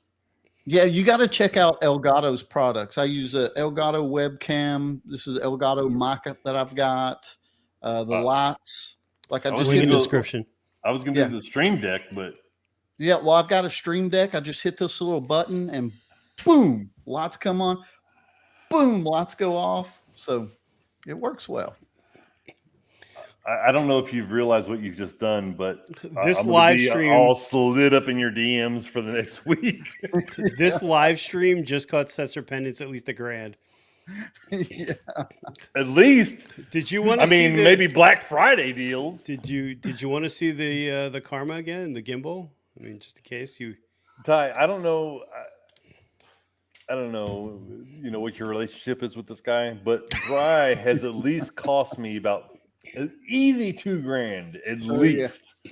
Yeah. And I say cost. I don't mean like he's benefited my channel with the investment of $2,000. I mean, like I have it has been a cost of $2,000. Like he's trying to get me to get a red camera, and I'm like, and then so like he's backed off of the red camera, and he's like, at least get a full frame. At least get a full frame. Here, let's do it right now. So, Monkey, you just got a brand new M50. What's your thoughts? Are you happy with the quality upgrade over the GoPro? I know he ain't getting a red cam, dick. So his red cam is like he doesn't need a red cam. Monkey could post a video that he drew, and it would get more viewership than my whole channel. Let's be honest. True. But probably both of ours combined. Is a red cam? Yeah. See, there you go. Camera. You can't put a price on my friendship. A red cam is 8K. I mean, you could. My Patreon, $59.99 a month. It's a bad sumbitch. Okay. I have no idea. I don't even know. I wouldn't even know how to turn it on, to be honest with you. But I would probably buy one if, Bree keeps pushing it. That's out Monkey, of the remind me. He sends me a damn slider earlier, and I was like, I'm not sure if it's motorized or not, but I think it looks like a good deal. He's like, it's not motorized. That seems like a lot of money for a non-motorized slider. And I was like, I just bought it. No joke. When I bought my Monkey, check out that link that I sent you on that DJI. And if you have questions, I can send you some samples with my stabilizer. No joke. When I bought that stabilizer, I think I've used it like 4 times. But those 4 times I used it were money videos. Money shots. I even sold my company on that stabilization. I will say this though, with the right gear, you certainly can do some pretty cool stuff. That slider got me attention with one video. People were like, "Whoa!" I was like, "Yeah," because it's motorized. It has that consistent rev up and rev down. So cool. I got killer gear, and you know what? I'm still not getting any attention. You say cooler gear, but I mean, are you shooting an 8K yet? I'm shooting everything you got, bitch. No, except for the full frame. Outside of that, so you only got 1.5 of the sensor, just so you know that. I'm just saying. Yes, honey, I need that drink. Oh, come on, Mrs. Monkey, stop the drone talk. Oh, you don't have a drone, Bri? You don't have a drone? I've got 2. I mean, they're both 4K. It just occurred to me that's why my channel can't break out. I don't have a drone. That's the whole problem. It's not the fact that I post sporadically or my content sucks. I don't have a drone. I just have one drone. So, which one do you have? The Maverick Mini. Oh, DJI? I got the Mini. I got the Mini too. Mm-hmm. So here's the thing that I noticed about that. It was like I jumped all on board with the Mini too because I was like, I don't need a license. I don't need to Moto Blonde, it. shut up about your 360. You're missing a 360. She's a pusher. I might get a. It's bad enough I got an electric bike coming to me that I didn't need, but just all her videos. Like I need one. If she's a pusher, I don't even know what you're called. I mean, you're like the man. I don't know. What's above a pusher? Oh, Ty, that's right. Never mind. Yeah, I've got the Insta. Oh, this was awkward. I just called her out, and he's got one. Awkward. It's all good, man. Instant 360. So the Instant 360. That's not GoPro. So I was asking Heather earlier about the 360. So you have a. Oh well, you even commented about it. You were like, you have a what is it called? An app, right? An app in the computer for it. Yeah, it's Insta 3. I heard you guys talking about what did y'all say? Premiere Pro. You use Premiere Pro, and it's got plugins that you can use with the 360. Well, I use Filmora. Yeah, I use Filmora, so I don't have. It doesn't have a plugin for the 360. So anytime I do it, I've got to edit the video in the Insta 360 desktop app and then export it and then import it into Filmora. So it's just a lot more labor. Yes. You know, workflow is doubled. Yeah, just to deal with. But so where do you put your 360? Is it your main focal point or is it a second camera or do you use it? It's a secondary, sometimes whenever type of camera. You know, I don't use it that much, but maybe one out of every 7 or 8 videos, something like that. I had my see you, DeBeard. Talk to you on Sunday. Are we done? No, I had to get a plug-in. Link in the bio. I didn't hear anything about Andy Ridge. You won't. I was just announcing to everyone that the Indy Ridge onesie is going to be available in XXL by Christmas. And cue the hat swap now. I was just saying that DeBeard's going to be on with Hollywood and Wild and 2 on my channel on Sunday. That's all. I was just trying to give my boy a shout out. He's from New Jersey. Y'all go riding together? Hey, so how far are you from Salty over there in Texas? 3 hours. How far? 3 hours? Well, on my bike, it's 2 hours.